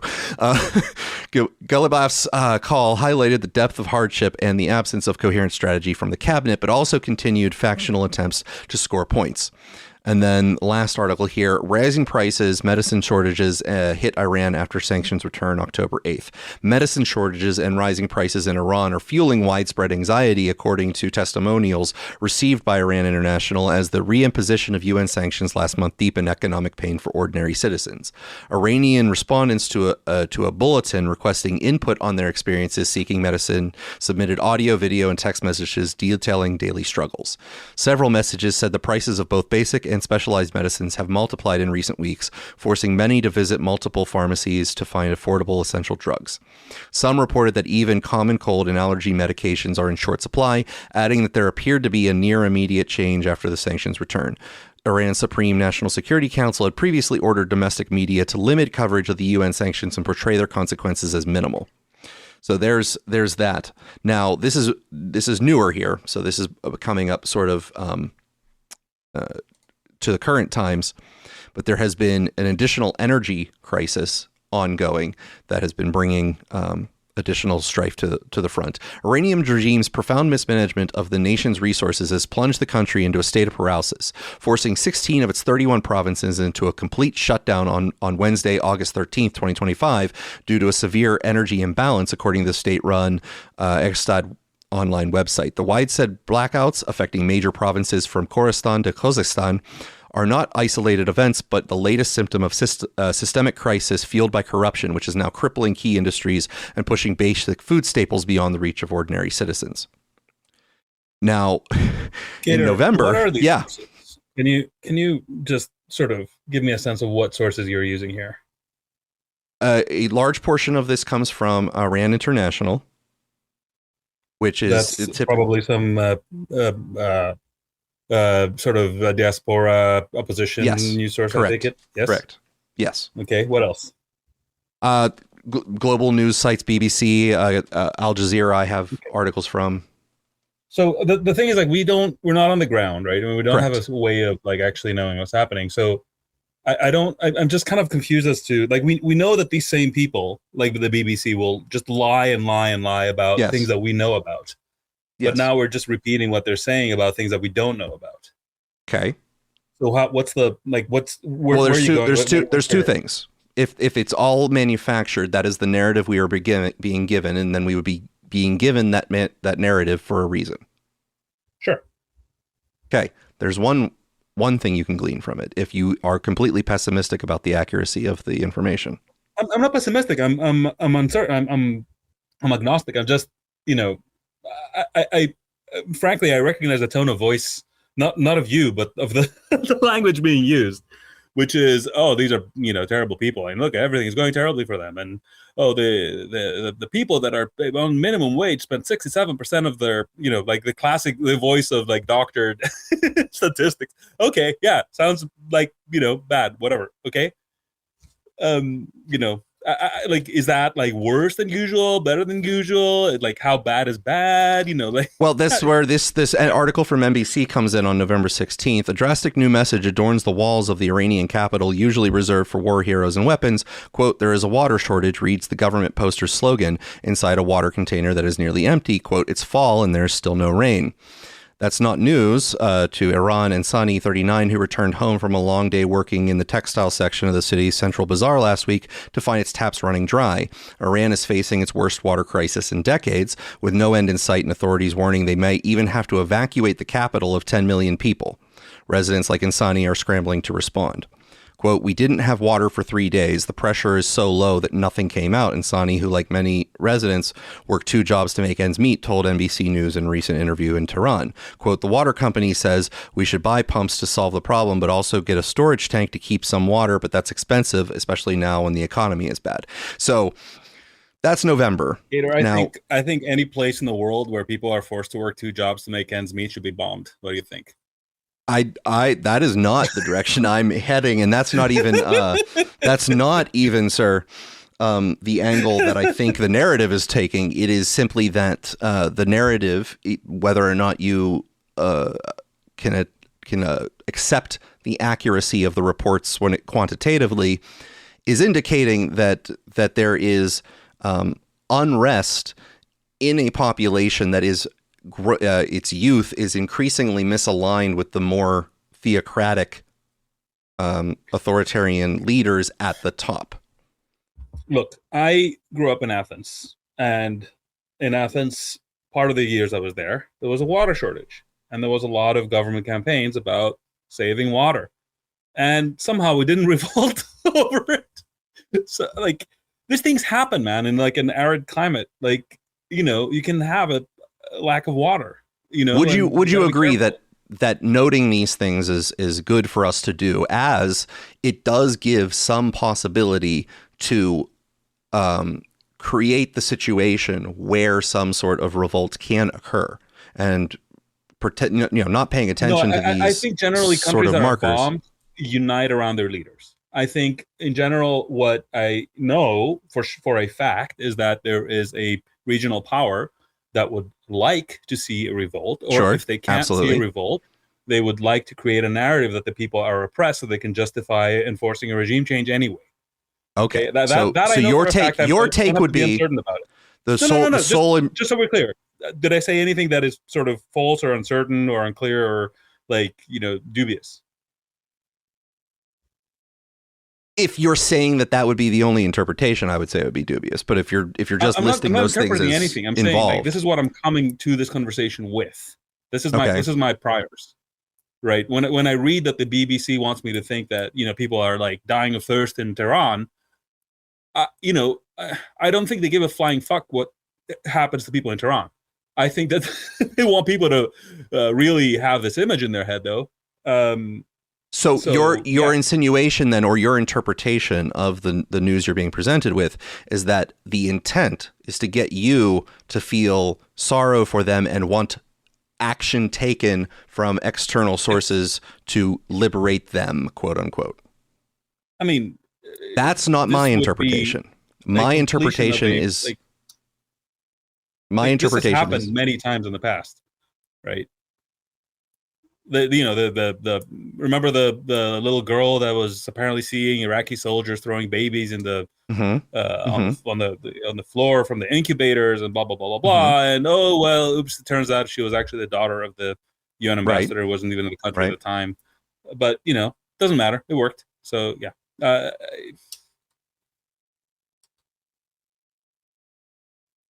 don't know, like again, I don't know if things are good or bad in that country. I know what a color revolution looks like, right? I know how you set up a protest movement and then weaponize it to drive regime change, whether the people, broadly speaking, want it or not. Right. I also know that Iran is not a liberal democracy. Now, is a liberal democracy any good? I also don't know that. Well, so follow the crumbs that I started to allude to here, which was that there was... That's the thing. I don't want to be taken in and try to figure out if the particulars that the BBC is giving me are any good or not, because I don't fucking trust them as far as I can throw them. Like, I would be interested in, for example, like sampling a bunch of like things that the BBC said, specific, like very hard, like black or white facts, and trying to figure out if they are precise, right? Things that we could plausibly certify. That will be interesting to me. Like trying to run a few things to ground, because right now we're just in a cloud talking about like, there's this narrative being pushed. I'm sorry, man. I remember what they wrote about ivermectin, and it was all lies, like from top to bottom. It made sense if you knew nothing about the situation, but it was lies. So I don't. Why would I take these people seriously? I don't know. Like, you know. Well, at this point, so I think. Let's say even. Go ahead, Brett. Go ahead, Brett.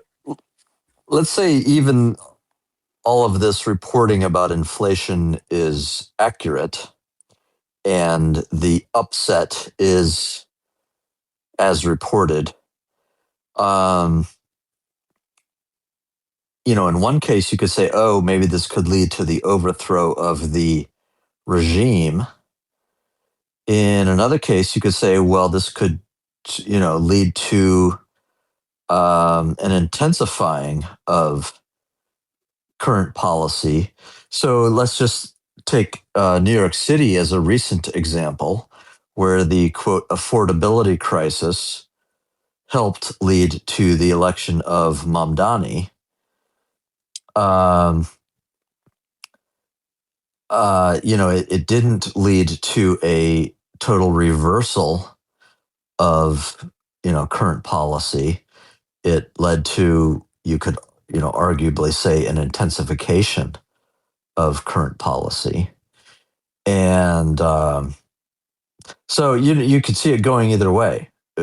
And I don't know what the true, economic situation is. So is the takeaway here that I should have, Alex, that there's nothing to talk about and that it's all a lie? Like, or what are we doing with the topic here as presented so far? Like, how do I I'm trying to think, like, how do I approach a situation like this, right? Because I could start talking to you about people I've seen from Iran who say no, everything's fine or whatever, but that's the same quality information, right? Okay. I'm not saying that is superior. So right? if we can all, if literally what we're reporting winds up being just what the official government's outlets are saying, is that not then sort of what a they're complicating saying that they have factor? A water crisis? Yes. Yeah. Okay. But I mean, I'm not disputing that they have a water crisis, but that's not the interesting part of this conversation. So are there no current riots and with no sort of deaths currently totaling 14? I think that riot story is probably overstated. Or of unclear causation, or of unclear motive. As we've seen, we were here in the summer of love, were we not? Mm-hmm. Where people just showed up on the streets and then disappeared. Mm-hmm. Is this like that? Like, so it could be, it might not be. Like, so I guess what I'm saying is, what would you like me to do with the stack of stuff that I currently have on talking about it? Because if you're going to reject the idea that any of it can be even discussed, even if you approach it with, I'm not disputing that. I'll tell you what my when I approach a kind of, this is a blue ocean situation, right? Where we both probably don't know, a lot about the situation, and we both agree that we could be completely wrong, right? Like, just whatever, we could have, it's early in our hill climbing and we could be climbing the completely wrong hill. Fair enough. Sure. So what I generally do is I take a little thing and I try to run it to ground completely, right? And then use that as my litmus test to figure out who's trustworthy and who's not, who will lie about that thing and who won't, and then gradually build up a framework around that new topic until I have a good sense and I can quickly sort of classify and organize information in my head. But that usually takes me a little bit of time. I can't do it on command, and I can't do it in a few hours. But that's usually, like, we could be talking about ivermectin, or we could be talking about Ukraine, or we could, any topic I tend to speak about. That's usually how I come to have some confidence when I'm talking about. And I'm noticing that as you're reading these articles, I get a panic. I feel panic, and the panic is not like, oh my God, he's saying bad things or whatever. It's like, I have no way of knowing if any of this is the reality or the anti-reality. And again, I'm not talking about, like, there's always like some elements of truth, but the question is, like, the overarching narrative. Let's have a multi-level discussion then on it. One, skepticism that with the information you're being presented, which is perfectly fine.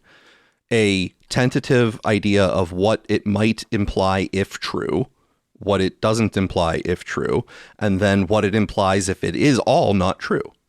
That we could have that multi-level discussion. The reason I'm bringing it in here is because I've been tracking these stories, because in the aftermath of the attacks, the default position that I had when we attacked was that I was not in support of just going in and bombing, even if it winds up destabilizing, particularly because it could also destabilize the government and cause it to crumble, meaning that there would be a power vacuum, and that in those events, we don't know what the outcomes are going to be. So we can say that we approve of, bombing the nuclear facilities, but then if the government crumbles, or it gives the opportunity for factions that are rebellious to the government to attempt to overthrow the government, or with our aid overthrow or cause extra problems, then we wind up often supporting groups that are not, let's say, morally upstanding, but we wind up giving them our full emotional and enthusiastic support because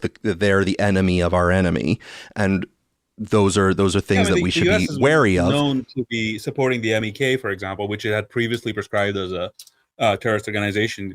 You'll be shocked to hear, and might again in the future. So having a zone to discuss these possibilities, I think, is valuable.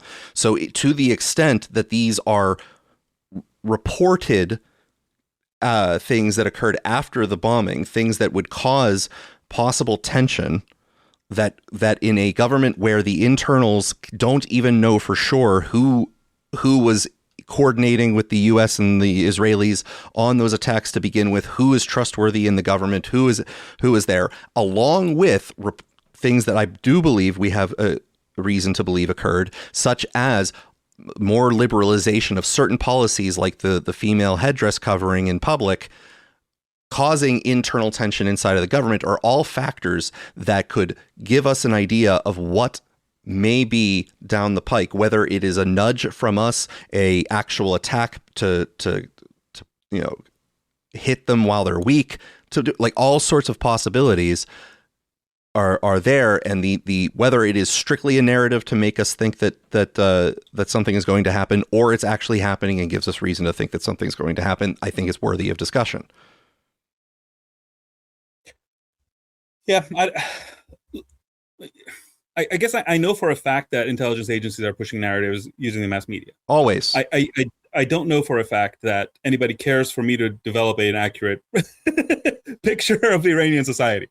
So I assume that what I'm reading is because somebody wants me to read it and wants me to think what I would be thinking if. But propaganda spaces are always in the news filled reader with and counter just narratives, start reading stories.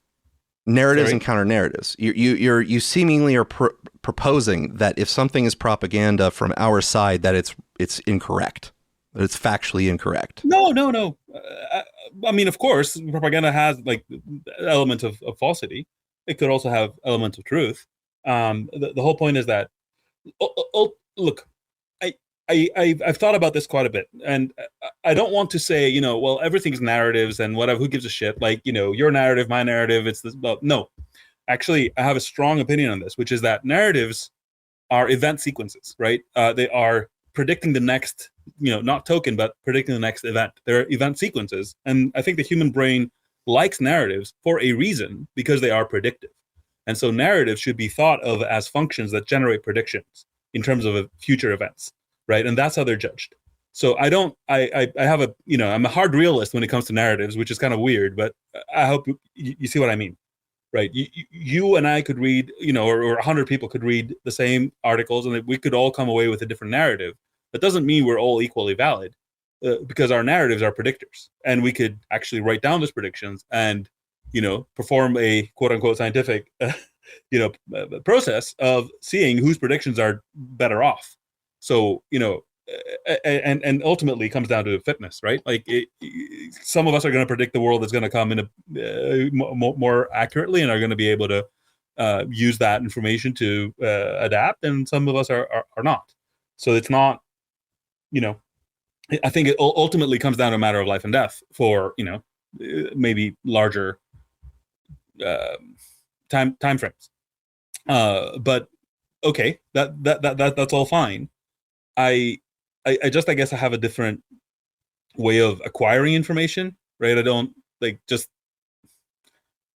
absorbing a bunch of like mainstream media about that country is, I perceive that as a worse way to understand what's going on than other ways. The way I would do it is I would probably start by trying to figure out who are, reality correlated sources to do with that country, and maybe start there. And still, I wouldn't get everything right. I would get a bunch of bullshit sources. But then I could iterate from there to a better set of sources, so to speak. Which again, you have to continually vet and refresh. You're never really bang on. But I guess what I'm saying is, like, I'm not sort of saying, don't talk about Iran or whatever, or don't talk about anything. You of course you can talk about it, everything you want. I think there's use if we put down predictions, perhaps, out of what we're reading. I think that could be valuable. But I'm just, like how you catch there's a text and a subtext in like any mass media sort of article, where you are getting a list of facts, but you're also getting a list of vibes about who are the good people, who are the bad people. The fact that they're telling you that this person is working 2 jobs means that he is a person that you should sympathize with, and is an undeserving and hardworking person who, should not be suffering like this. And, the Ayatollahs are the bad people who are, whatever. You get the vibes as well as the facts, sort of, when you read an article, right? There's like at least 2 levels. So I'm sure there's more. Yes.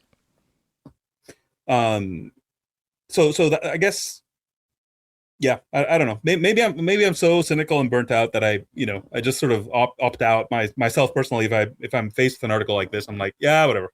Well, perhaps the problem is that I'm trying to play catch up from things that we would have trickled out over time, and that the volume is sort of activating.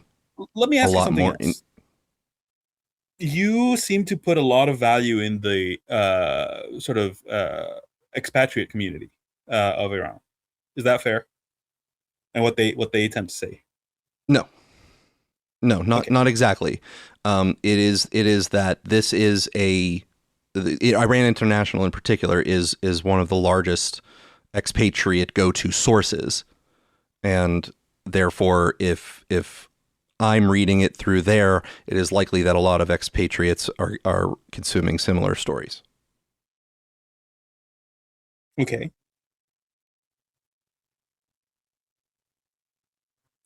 Anyway.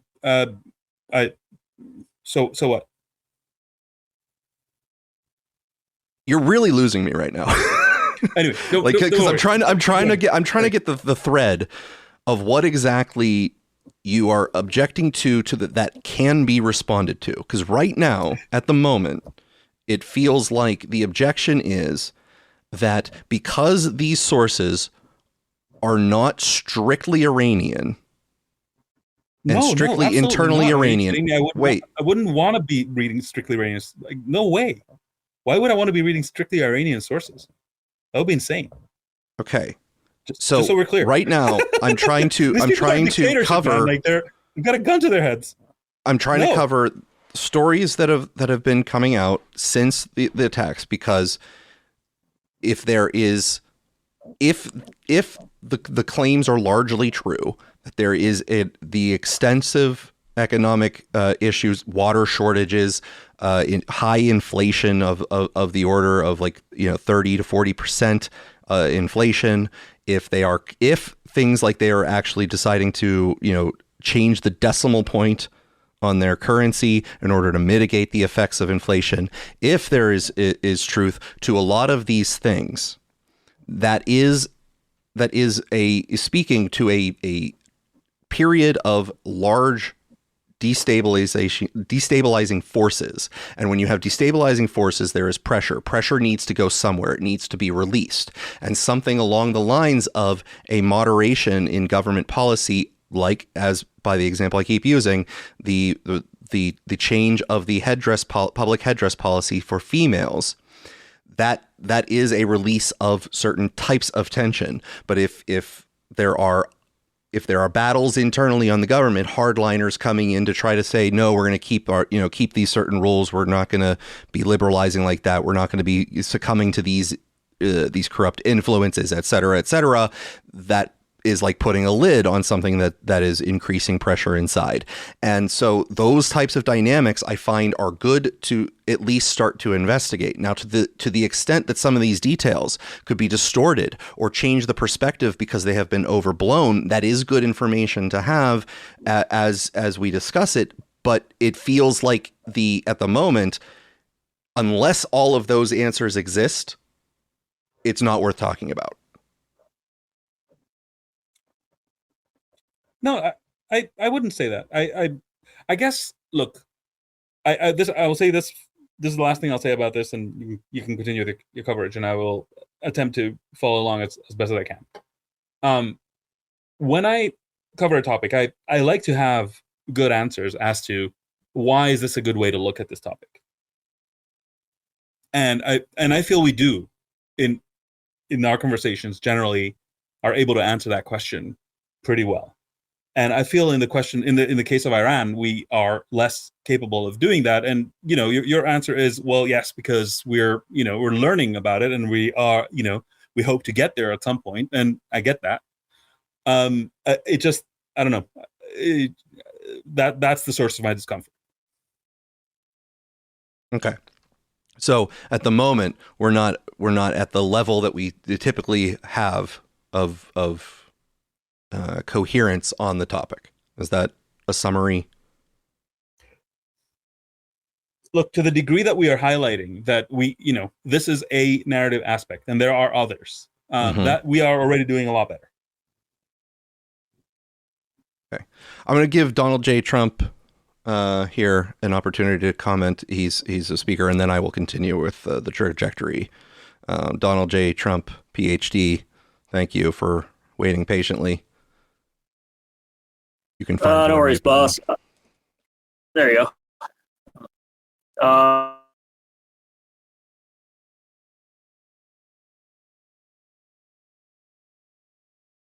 Oh boy.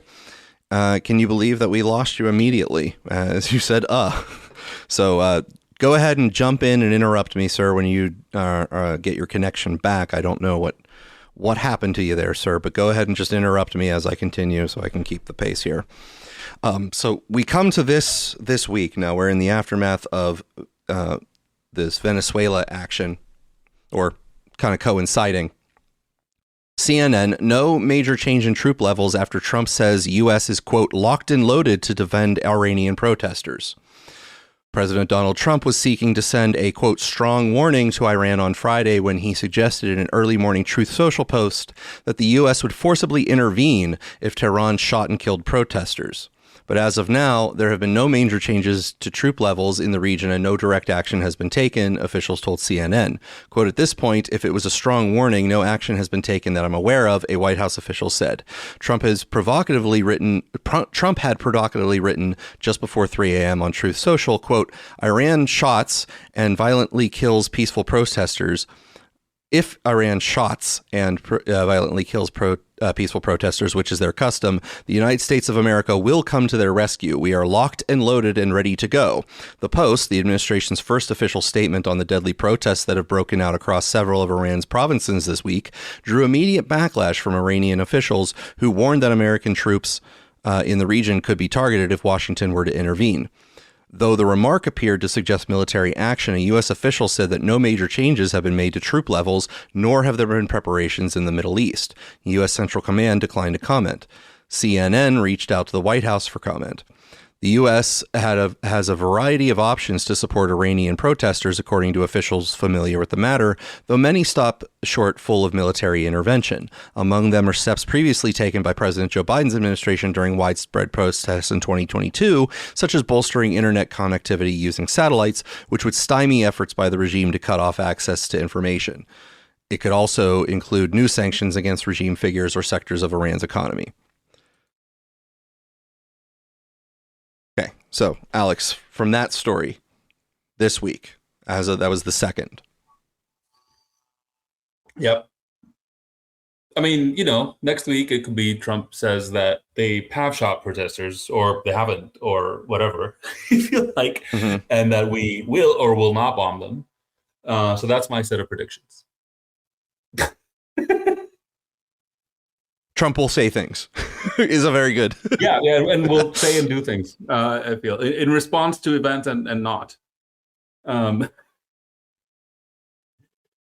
Yeah, I guess that's my problem with the situations. Like, Trump is known to just claim that things happen that haven't happened because it will be convenient if they had, both in both directions.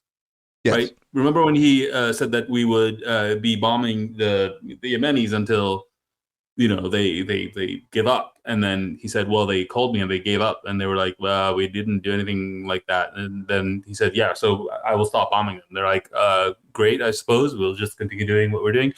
And then that was that. Like, there isn't, he, to the degree that he has the fleet, he can continue to live in a parallel reality, and I suppose it's going to stop him. Okay.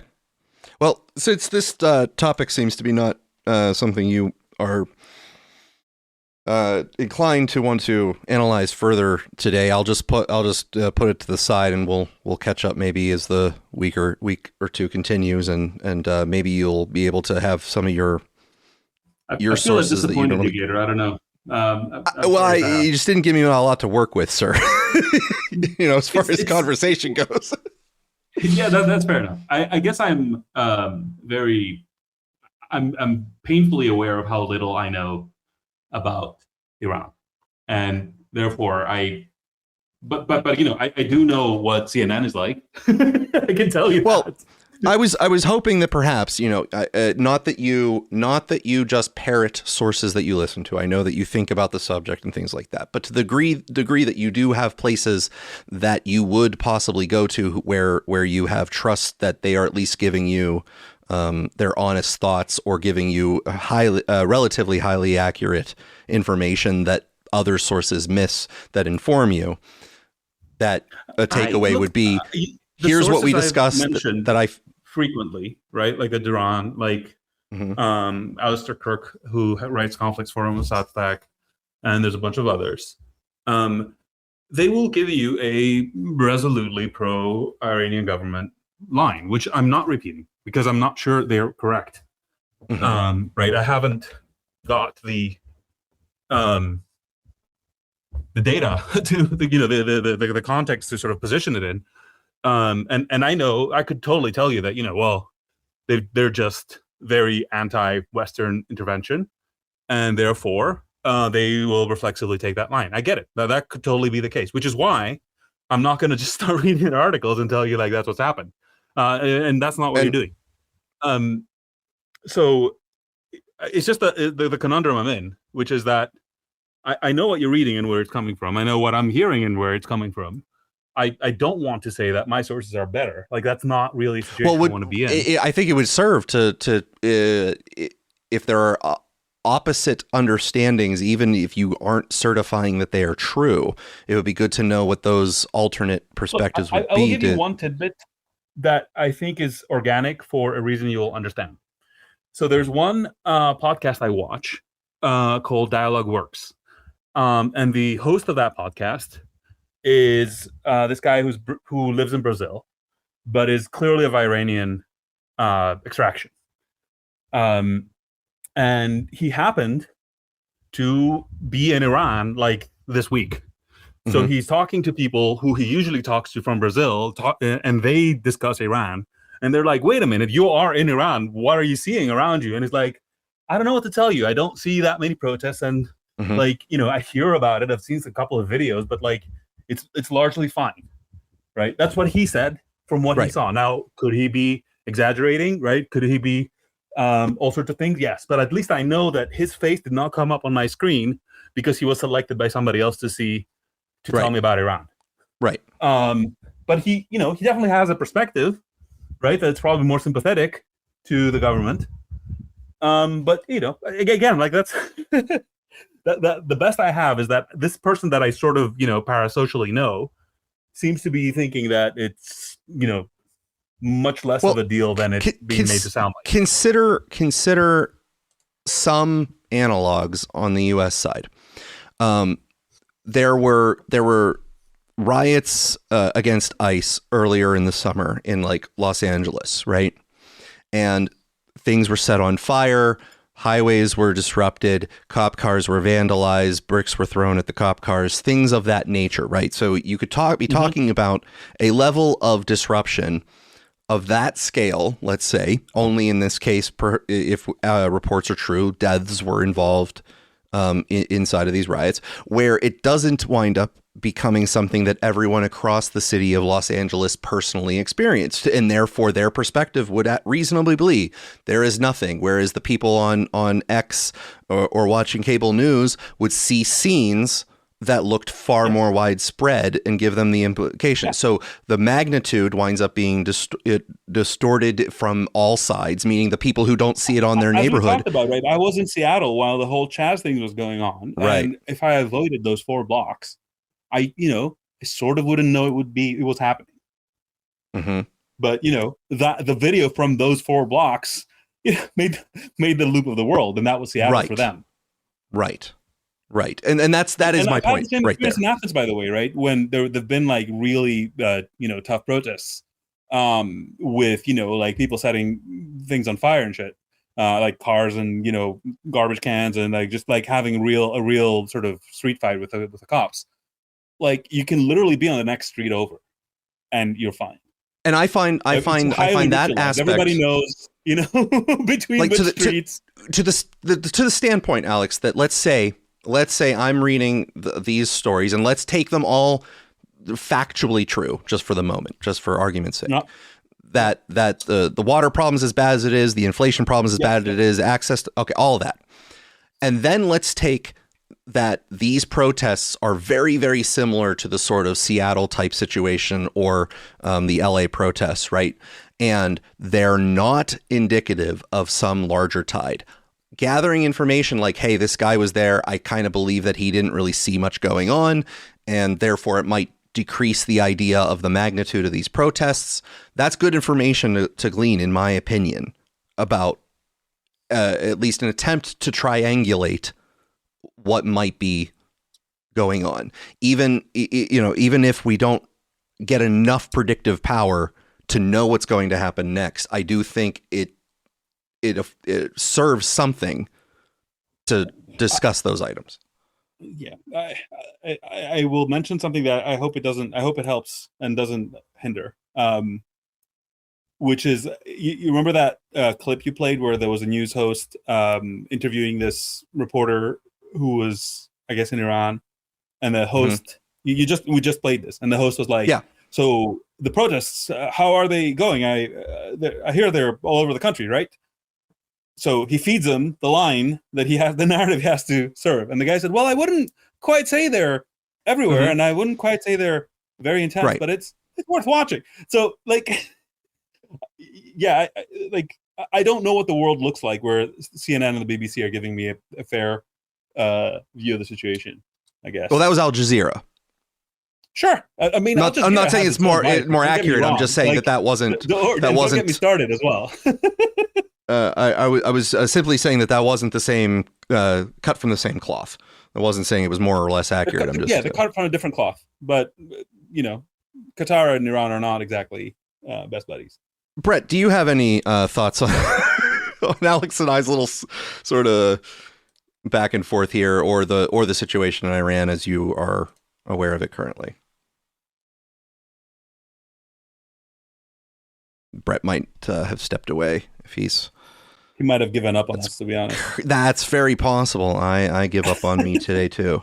So I'm not going to start a brand new topic in full. I think we have one small thing I'll bring in from Traces of AI Dystopia. I keep trying to get Donald J. Trump, PhD, back up here so that he can put his comments. I keep inviting him to speak, but maybe he's having technical problems, or the speaker button is having technical problems. But I'll just do one thing of Traces of AI Dystopia here to round us out. This was a tweet from Robert Frund at Robert Frund Law on X here. And he writes, I've written about dozens of cases where lawyers are sanctioned for filings that contained AI hallucinated cases. But what about submitting AI hallucinated facts as evidence? In this case, a lawyer filed a declaration rife with fabrications. And he posts a series of excerpts from one of the documents, and I'll read some of the excerpts here. This is from the judges. This case is different as it appears that AI was used not to hallucinate the law, but hallucinate the facts. The declaration at issue contained multiple fabricated quotations presented to the court, along with manufactured citations to deposition transcripts, as if they came from sworn testimony. The declaration also grossly mischaracterized testimony and other facts on record. We list 4 outright fabricated quotations and other misrepresentations made to the court in this particular docket.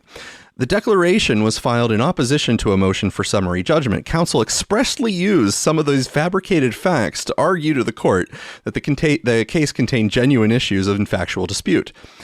Manufacturing facts, then presenting them to the court as genuine, threatens to corrupt the court's analysis and undermine the integrity of the judicial process at the summary judgment stage. This court's concern is not merely for the misuse of generative AI and the inexcusable submissions of fabricated facts, slowing this process down and wasting resources. The court is also deeply concerned by the refusal of either plaintiff or his former counsel to accept responsibility for creating and submitting these fabrications. They had multiple opportunities to do so. Plaintiff and his former counsel were first confronted with these falsehoods in defendant's motion to strike, which identified many of the fabrications and misstatements contained in the declaration. When confronted with these fabricated quotations, however, they failed to take any responsibility. Mr. Begley's actions are unacceptable. The court understands that Mr. Begley and other lawyers may be unfamiliar with artificial intelligence, the hallucinations it has shown itself prone to, or how their clients may use or misuse it. That said, lawyers are obligated to maintain the standards imposed on them as officers of the courts, including forthrightness and candor. Those obligations predate artificial intelligence by centuries.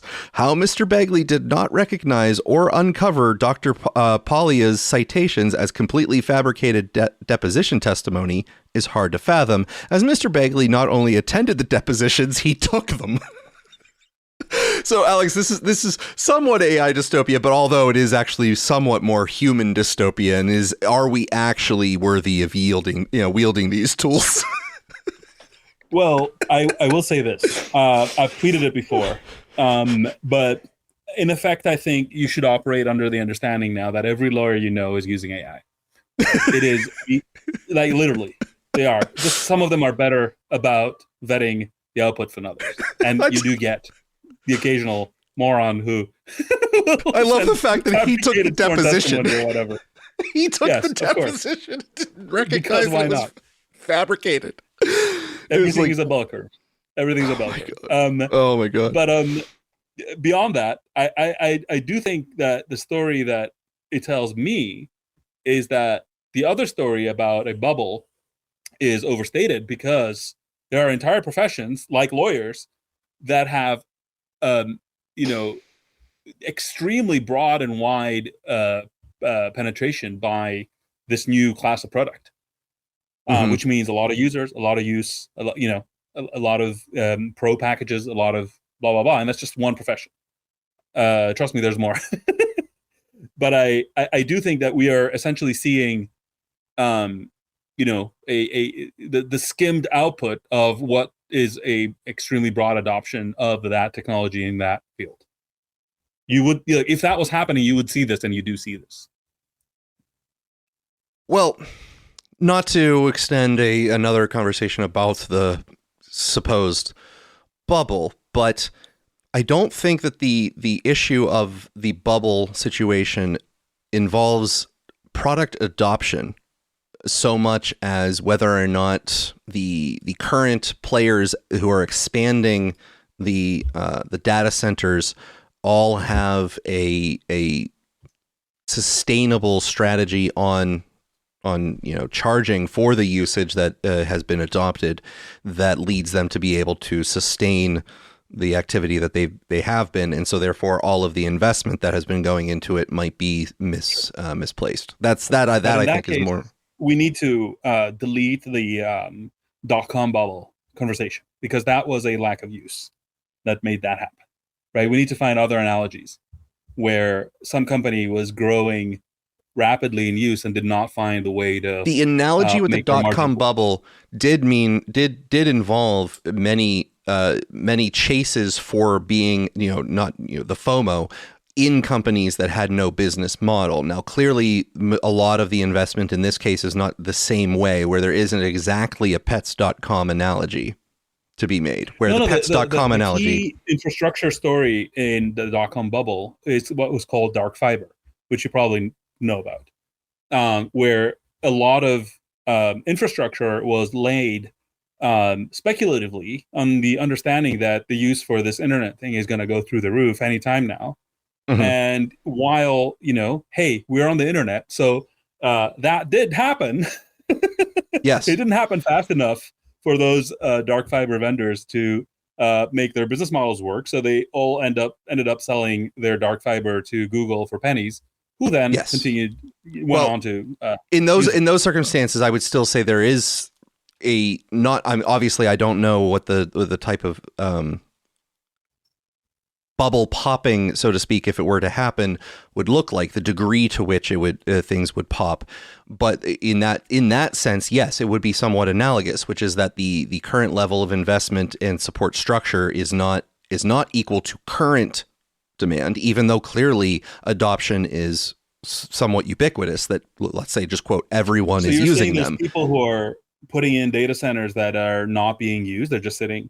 No, I'm saying that it won't be utilized and profitable to the degree that those two come in tandem, because on a margin basis, on a per margin basis, the utilized and the profitable, I'm trying to pry them apart, because I think they're different fingerprints, right? It's one thing to say it won't be used, right? Which means it's very easy to know what that looks like, right? You have a data center and there's not enough processes there to busy up the chips or whatever. Yes. And it's not profitable is a far more complicated conversation that correct. I think I tried to go into last time.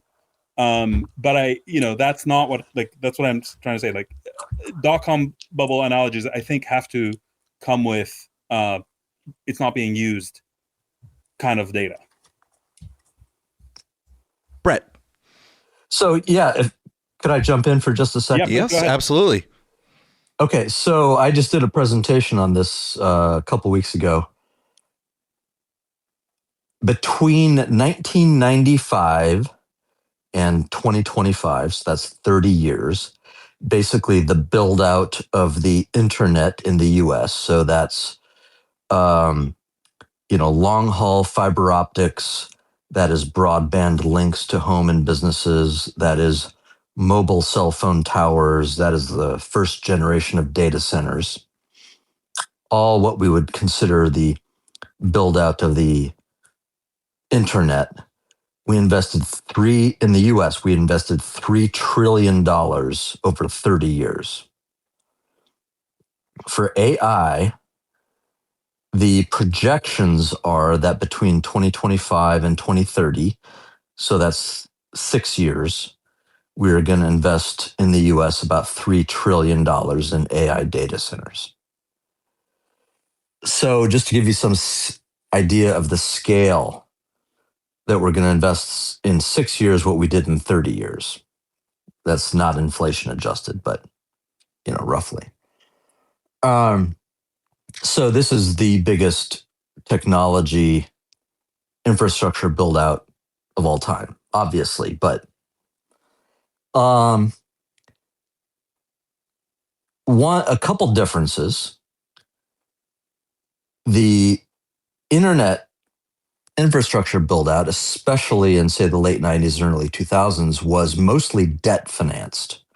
So if we're talking about Global Crossing and 360 Networks and Level 3 and WorldCom and dozens of DSL broadband providers, where we're all financed by debt. And if you remember, for example, Cisco, who was building internet routers and switches, was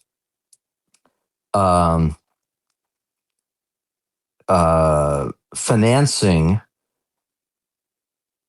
So the broadband service providers were buying Cisco, and Cisco was financing the purchases of their own equipment, right? So that and so debt really puts in a timing factor. And just like you both said, when the pipes weren't filled with content soon enough to repay with cash flows those build-out factors, hundreds of these companies, large and small and medium, went bankrupt. Today, so far at least, until the last couple months, we've had mostly these AI data centers have been built with cash flows, with retained profits from the hyperscalers, from Google and Microsoft and Facebook and XAI and OpenAI, right? And so that is a little bit different, that this is mostly not debt financed until the last 2 quarters, where debt financing has come into the picture a little bit more. And so that timing factor is not as acute as it was 25 years ago during the telecom.com crash. That's one set of issues. It's also true that, depending on who you ask, I mean, the uptake, the usage is, we've got a lot of AI usage. Whereas 25 years ago, we had thousands of .com business plans, which were, call them pets.com and all the others, where the last mile had not been built out to the degree that the long haul fiber had been built out. And so there was both a debt timing problem and a mismatch between the degree to which the last mile had been built out and the long haul had been built out. And so what are the new sort of mismatches today, both on the financing degree and, as Gator just brought up, the sort of usage degree about how many AI searches, how many AI subscriptions are taking place to fund this unprecedented infrastructure build out. Well, so yeah, and I don't want to get too lost in it because I don't have the quantification to really get into depth. So I will stay at the higher level to broach the subject here. But a lot of what is happening is increases in efficiency at a time scale that is unheard of in historical comparison, meaning in many aspects, a lot of the things that are charged, particularly in a business to business sense, are on a per transaction basis, where when you're just focusing on the consumption by LLMs, that isn't training based, so just the usage of the ChatGPTs, those charges are on the token level. And you are paying you're effectively paying for the compute time on a per token basis, and those costs are decreasing extremely rapidly. But that is a marginal cost. That is not necessarily factoring in the cost that took to put the capability to have that compute in place, which means that you're putting a front level cost at the beginning that you're not making up on the transactional margin side. Now, I tend to believe that these periods of rapid investment, that even if they cause a period of bubble popping, do wind up having positive side effects, meaning that, yeah, okay, the current business who did all the investment didn't have a sustainable plan, but when they go and they liquidate and they sell all these things off, it still finds a good usage. It's not like it went to waste. It's not like the investment as a concept was ill-advised. It's just that the people participating in it didn't really get to see the benefits to fruition economically. So yeah, I think those are great points. It's you've got these competing factors where when you put fiber in the ground 30 years ago, that is still useful today, right? Whereas it was debt financed and a lot of them went bankrupt. Whereas today, a lot of the companies that are investing in chips, right?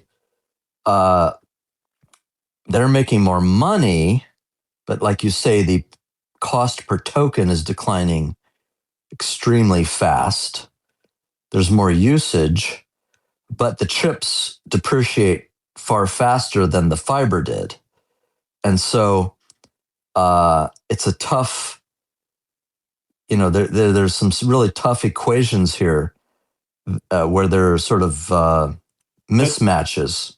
Doesn't the cost per token decreasing mean that it's far more likely for the model companies to make their business models work? Because presumably there's more room for margin for them. Absolutely. So what is the elasticity of demand? Right. As the price we per don't even token. know what the how many tokens would Alex, be satisfied with? Because I'm pretty sure my consumption of tokens has gone up. I don't know, roughly, let's say 1,000 times this year. Absolutely. No. So listen, I'm not pretending that I have this. And they're better tokens too, by the way, right? I'm getting better. Well, that's a token. That's also the point, right? So when you improve the value of your per token generation, so you're not spending as many tokens and you're getting a higher result, and the per token cost goes down. There is some balance of your equation where, yes, I'm actually spending a lot more tokens, right? So this could be a Javon's. Yes, Brett will help us with this, but this could be a situation where the cheaper, better tokens means I want to use a lot more of them. It's very possible. It is very possible that there is that type of relationship. But if I could just to give a very simple analogy that might be generative. If you could hire a moron for, $20K a month, you might not be inclined to do so. But if you could hire a very smart person for $10K a month, you might want to hire 1,000 of them. You wouldn't be bemoaning the, devaluing of intelligence. You would be thinking, how many of these people can I get? Because I think I'm going to upgrade my project from cataloging all filaments to doing fundamental material science. That is your usage, your personal usage changes are definitely a good data point. The question though is not everyone has the same elasticity of demand schedule. Well, okay, the average consumer is not necessarily increasing their usage of conversational chat GPT the same way that you are using Claude or some code generator to then just go, hey, build me this next complicated application and figure it all out yourself and do all this sort of automatic stuff. All I can tell them is that they better keep up or they'll be living in my world.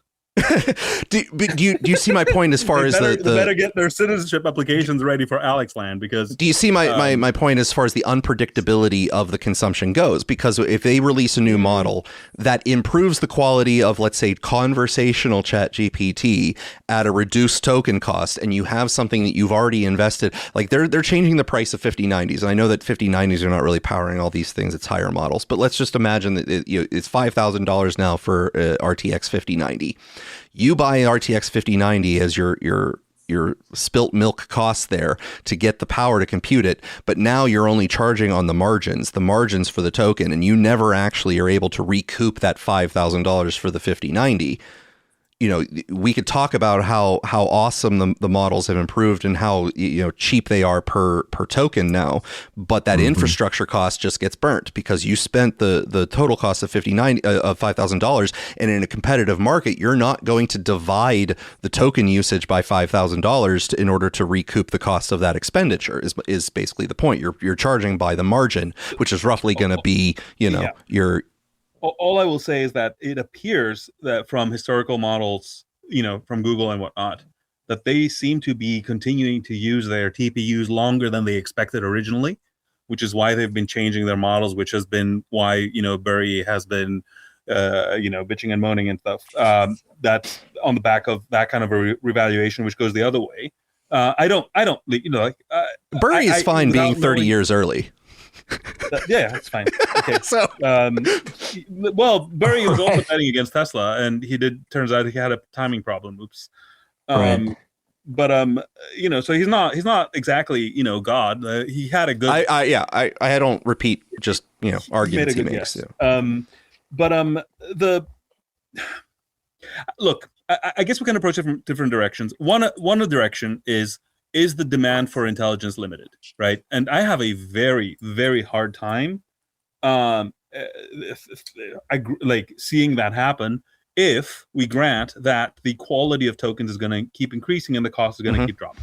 Well, I think that's the silver lining, which is that we can expect, even if there is a bubble, that our ability, at least in this micro section where you and I can always benefit and expect to benefit from the trajectory, is going to be sort of an exponential increase that doesn't have a limit. Yeah, I think there's going to be a massive consumer surplus here, just like there was for the internet, where there's probably some sort of bubble, probably some sort of crash, at least for a couple of companies. And yet there's this gigantic, be clear, surplus for society and individuals who are using it. And, so this is the thing, is that looking back, maybe we will be able to, enumerate what was the cost per token per quality token and we're trying to evaluate that in real time, but it's very difficult. At the same time, all these companies, 5 or 7 of the hyperscalers, whatever you want to call them, are in an all-out battle for the biggest economic prize of all time. They all want to be one of the 1, 2, or 3 companies that succeed. And so all of the exacting, metrics that we're interested in are a little bit beside the point. I'm not saying they don't matter, but they are just investing hundreds of billions of dollars each to be that, that winner take all company. I think, Brett, you're making an incredibly powerful point that I've been thinking about, and I think people don't fully appreciate, which is they're spending like money is going out of fashion, because it kind of is. They are not spending to a Excel sheet. They're spending to if I don't dominate, I will be dominated, and it doesn't matter how much money Sears has in their bank account, because they're a dead business, right? And they're going to be sold for the value of their cash. That's useless. I want to be a tech company, and if I want to be a tech company, I have to be at the frontier on this technology, even if I have to evaporate my entire cash pile. Yes. And so, so all the questions that we're really interested in are fascinating, but they are playing a different game. It's a historical game. Instead of a day by day, like you said, spreadsheet game. Well, when I refer to the bubble, I am not necessarily referring to the ability of very specific players to play the game that you're referring to. Like that is going to sort of exist and possibly be, even if the bubble quote pops, all in quotes, they're the players that are currently involved are still going to be probably playing the same game. It's all of the other participants who are attempting to get the second order participation who are going to probably experience the biggest amount of negative consequences, I would say. Can I walk you through? I'm not even going to disagree on this because I can sort of see how you're like where you're coming from, but I want to play a little bit of a scenario for you to kind of put everything in perspective, which is a real scenario. This is not even good. This is not even a thought experiment. Okay, this is what I did the last 2 days. As people know, I'm super into 3D printing. So, as people don't know, I also have an Imelda Marcos level obsession with buying new filaments, new materials. Right? I must have over 200, maybe close to 300 by now, different spools surrounding me. Okay, and I've got 11 printers. I think last time I counted in my basement. So I was like, oh, I want to make an app to classify them, right? Oh, well, that's easy because I can just tell Claude to make me a thing that I can put on my phone, right? It can use MDNS, so it can be on my home network, and I can load it up on my phone, and I can take a couple of photos of every spool, and it will do like visual recognition. Oh, and by the way, I wanted to download, no big deal, every available database of filaments plus all the technical data sheets. And 2 days later, I have probably the largest collection of data sheets plus databases that I've unified across, various vendors and whatnot, plus the app working and, stuff. Now, you might say, Alex, this doesn't matter because what you just did in 2 days is going to be recapitulated in 20 seconds by Grok version 5, and you're going to be left holding the bag. That is totally possible. Actually, what I would say is just that you're a big nerd. I am a big nerd. That is definitely for sure. But Gator, like, seriously, that you just realized this? I'm slow. I'm the guy slow. who told my wife in our first date that I'm doing a PhD in computing. I'm not. I'm not beating the rap here. Anyway, but the point is, in the world where what I did is valueless because Grok version 62 can just do this in 20 seconds, that is a world where Grok 62 can do this in 20 seconds. Mm-hmm. Yeah, and again, my point is never that the investment isn't ultimately worth it and that it won't be valuable.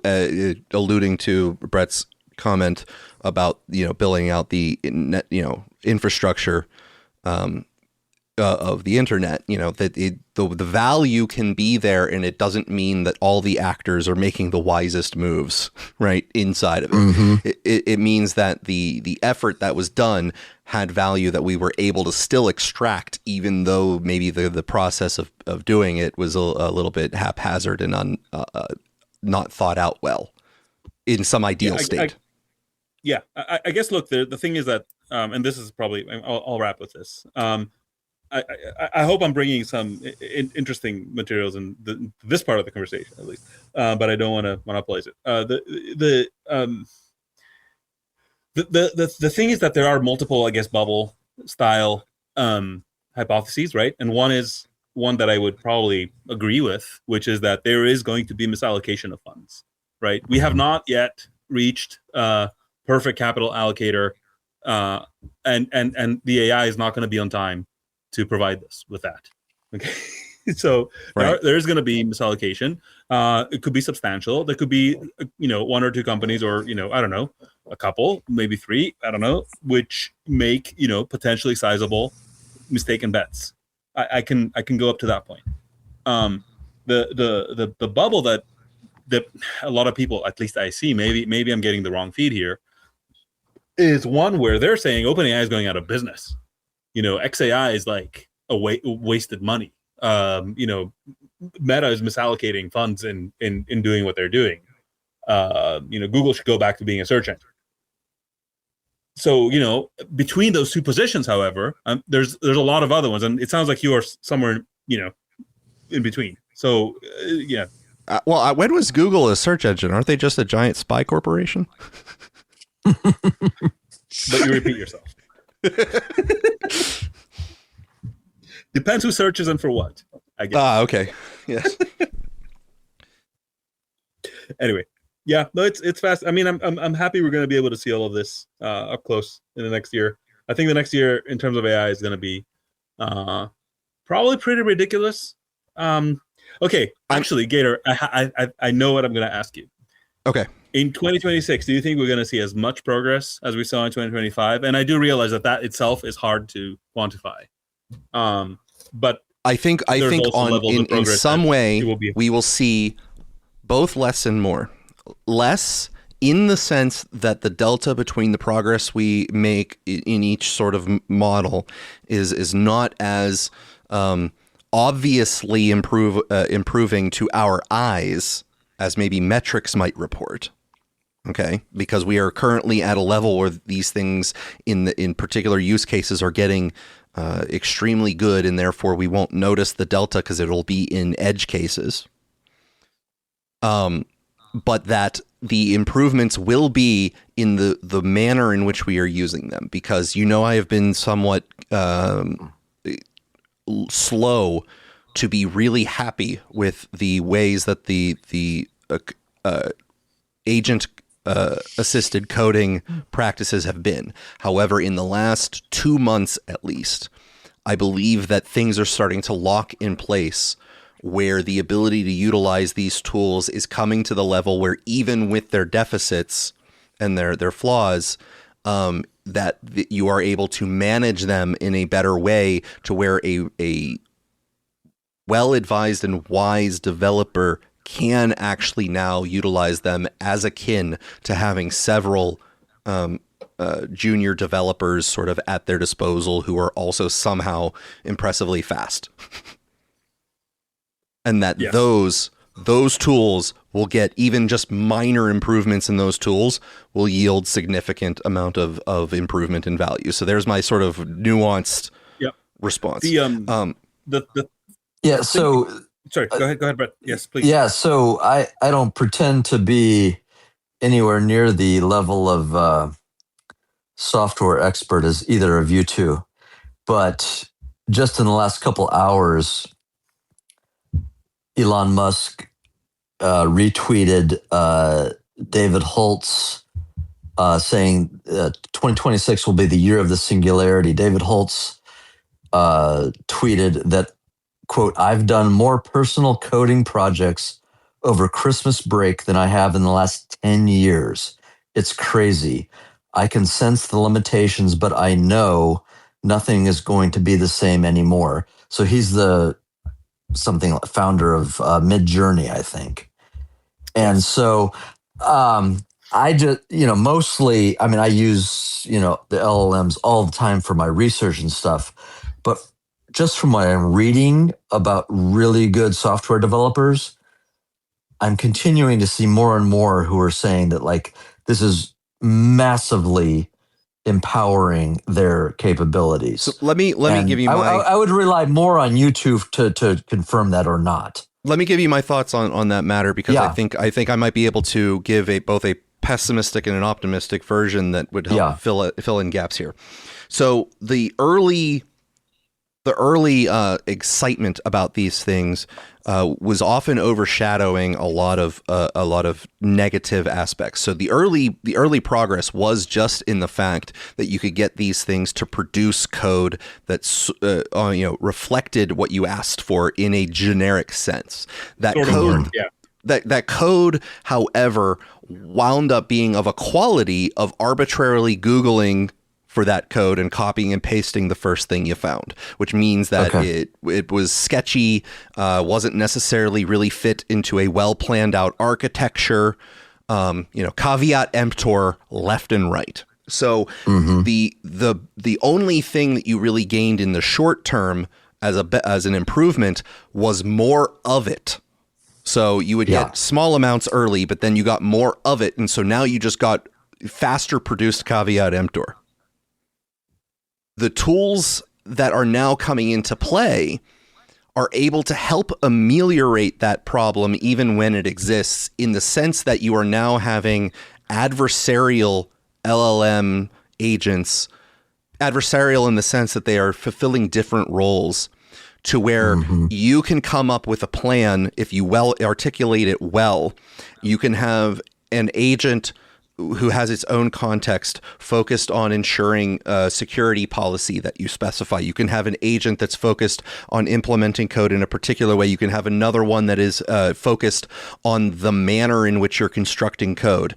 And so you can have all of these different agents coming together to where the hurdle will only be in you making sure that you are specifying your intent well enough for them to execute, and it will no longer be in the overall toolkit being able to express it.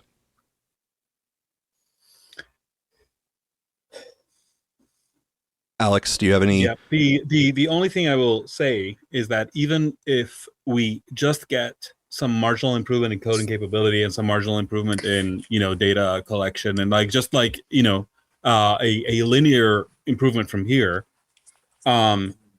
we are just about to get to the point where you can ask for a question like, what's the projections for the population of Ukraine in the next 20 years, right? And the thing is that question has two ways of getting at it.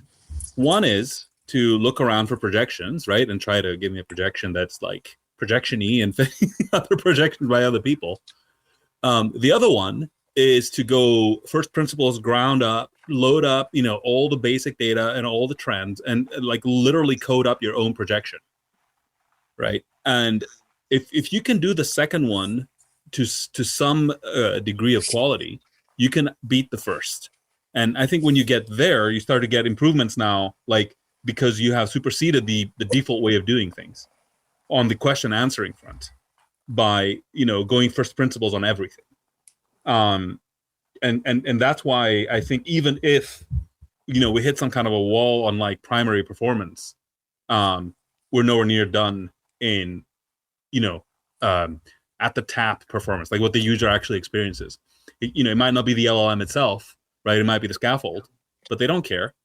What they get is a custom projection for them that is up to the moment and taking into account their own concerns, rather than here's what the UN says.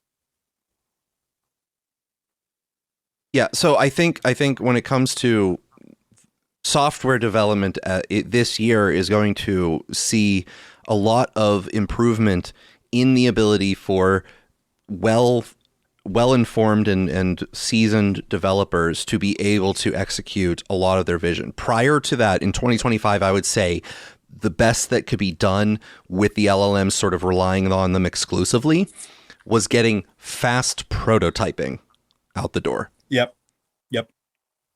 And that is, that's a hugely valuable, don't get me wrong, but the damage, like, how an analogy I would make to try to paint the concept is some fly-by-night company coming in and talking about how quick they can build a house, but then when you actually have the house built, you realize it's violating all sorts of code, codes, and actually is flammable as fuck, and like it's just an absolute nightmare when it comes to the ideal state. But all they've impressed you with how fast it could be done. That's kind of like what 2025 was.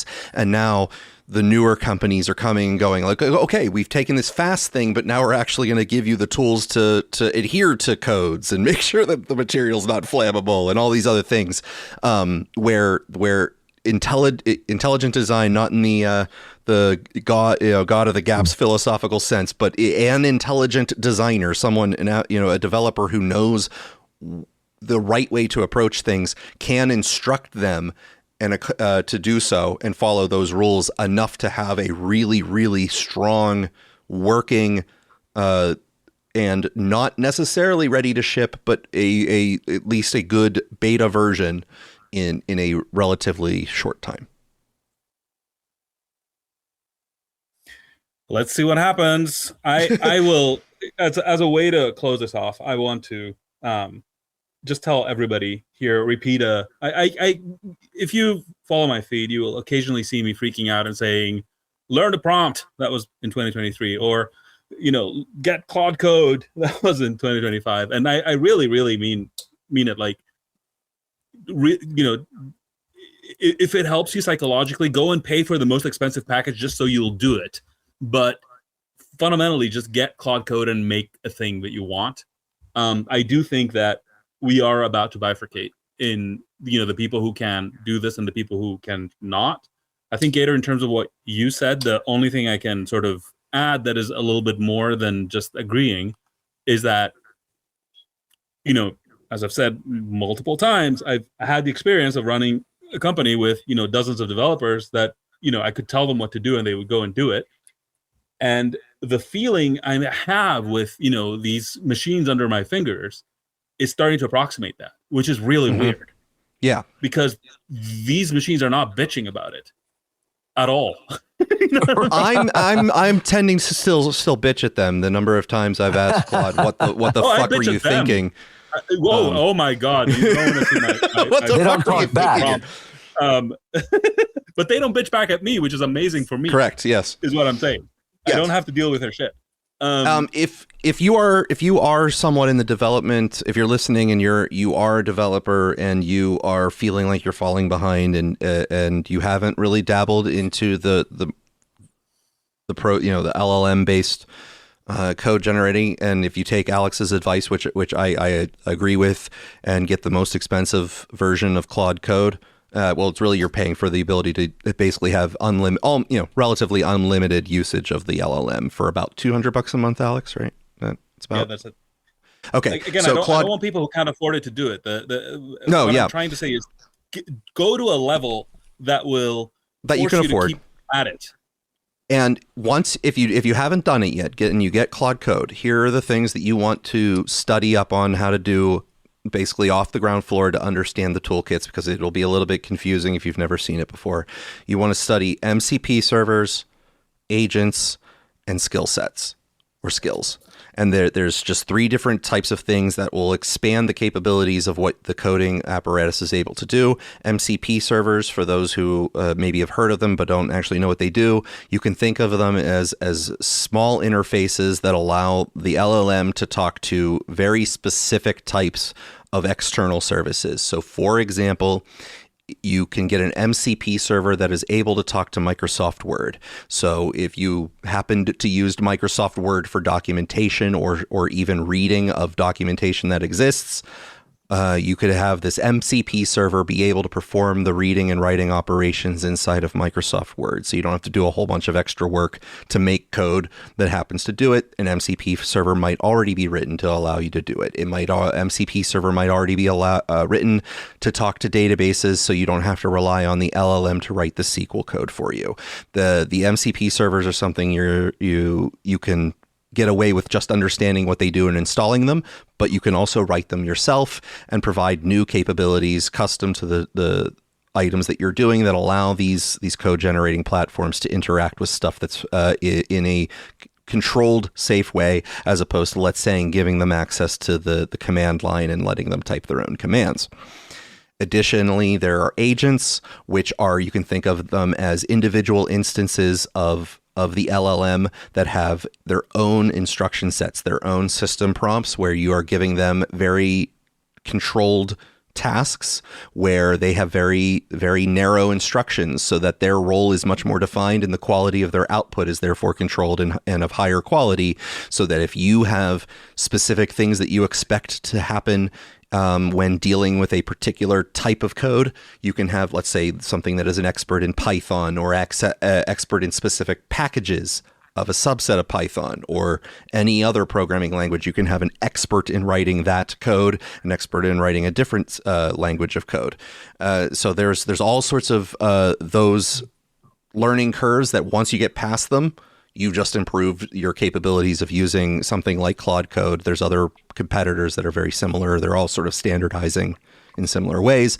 But if you haven't dabbled and you haven't actually played, those are your things that you want to learn quickly, get off the ground, and then you will have a lot more power at your disposal. Alex, anything you want to add to my advice there? No. I do wonder if we should do an offshoot and do some more training material, because I do feel an urgency to get the people to use this stuff, because it's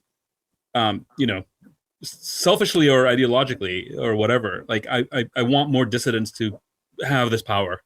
I sense there is a very reasonable trepidation to getting into using AI for stuff, because hey, I mean, this is the regime, and fair enough, but there is a way in which that kind of thinking means that you lose the power up, which includes the ability to challenge the regime, in the same way that I think opting out of the internet early on would have probably been a mistake.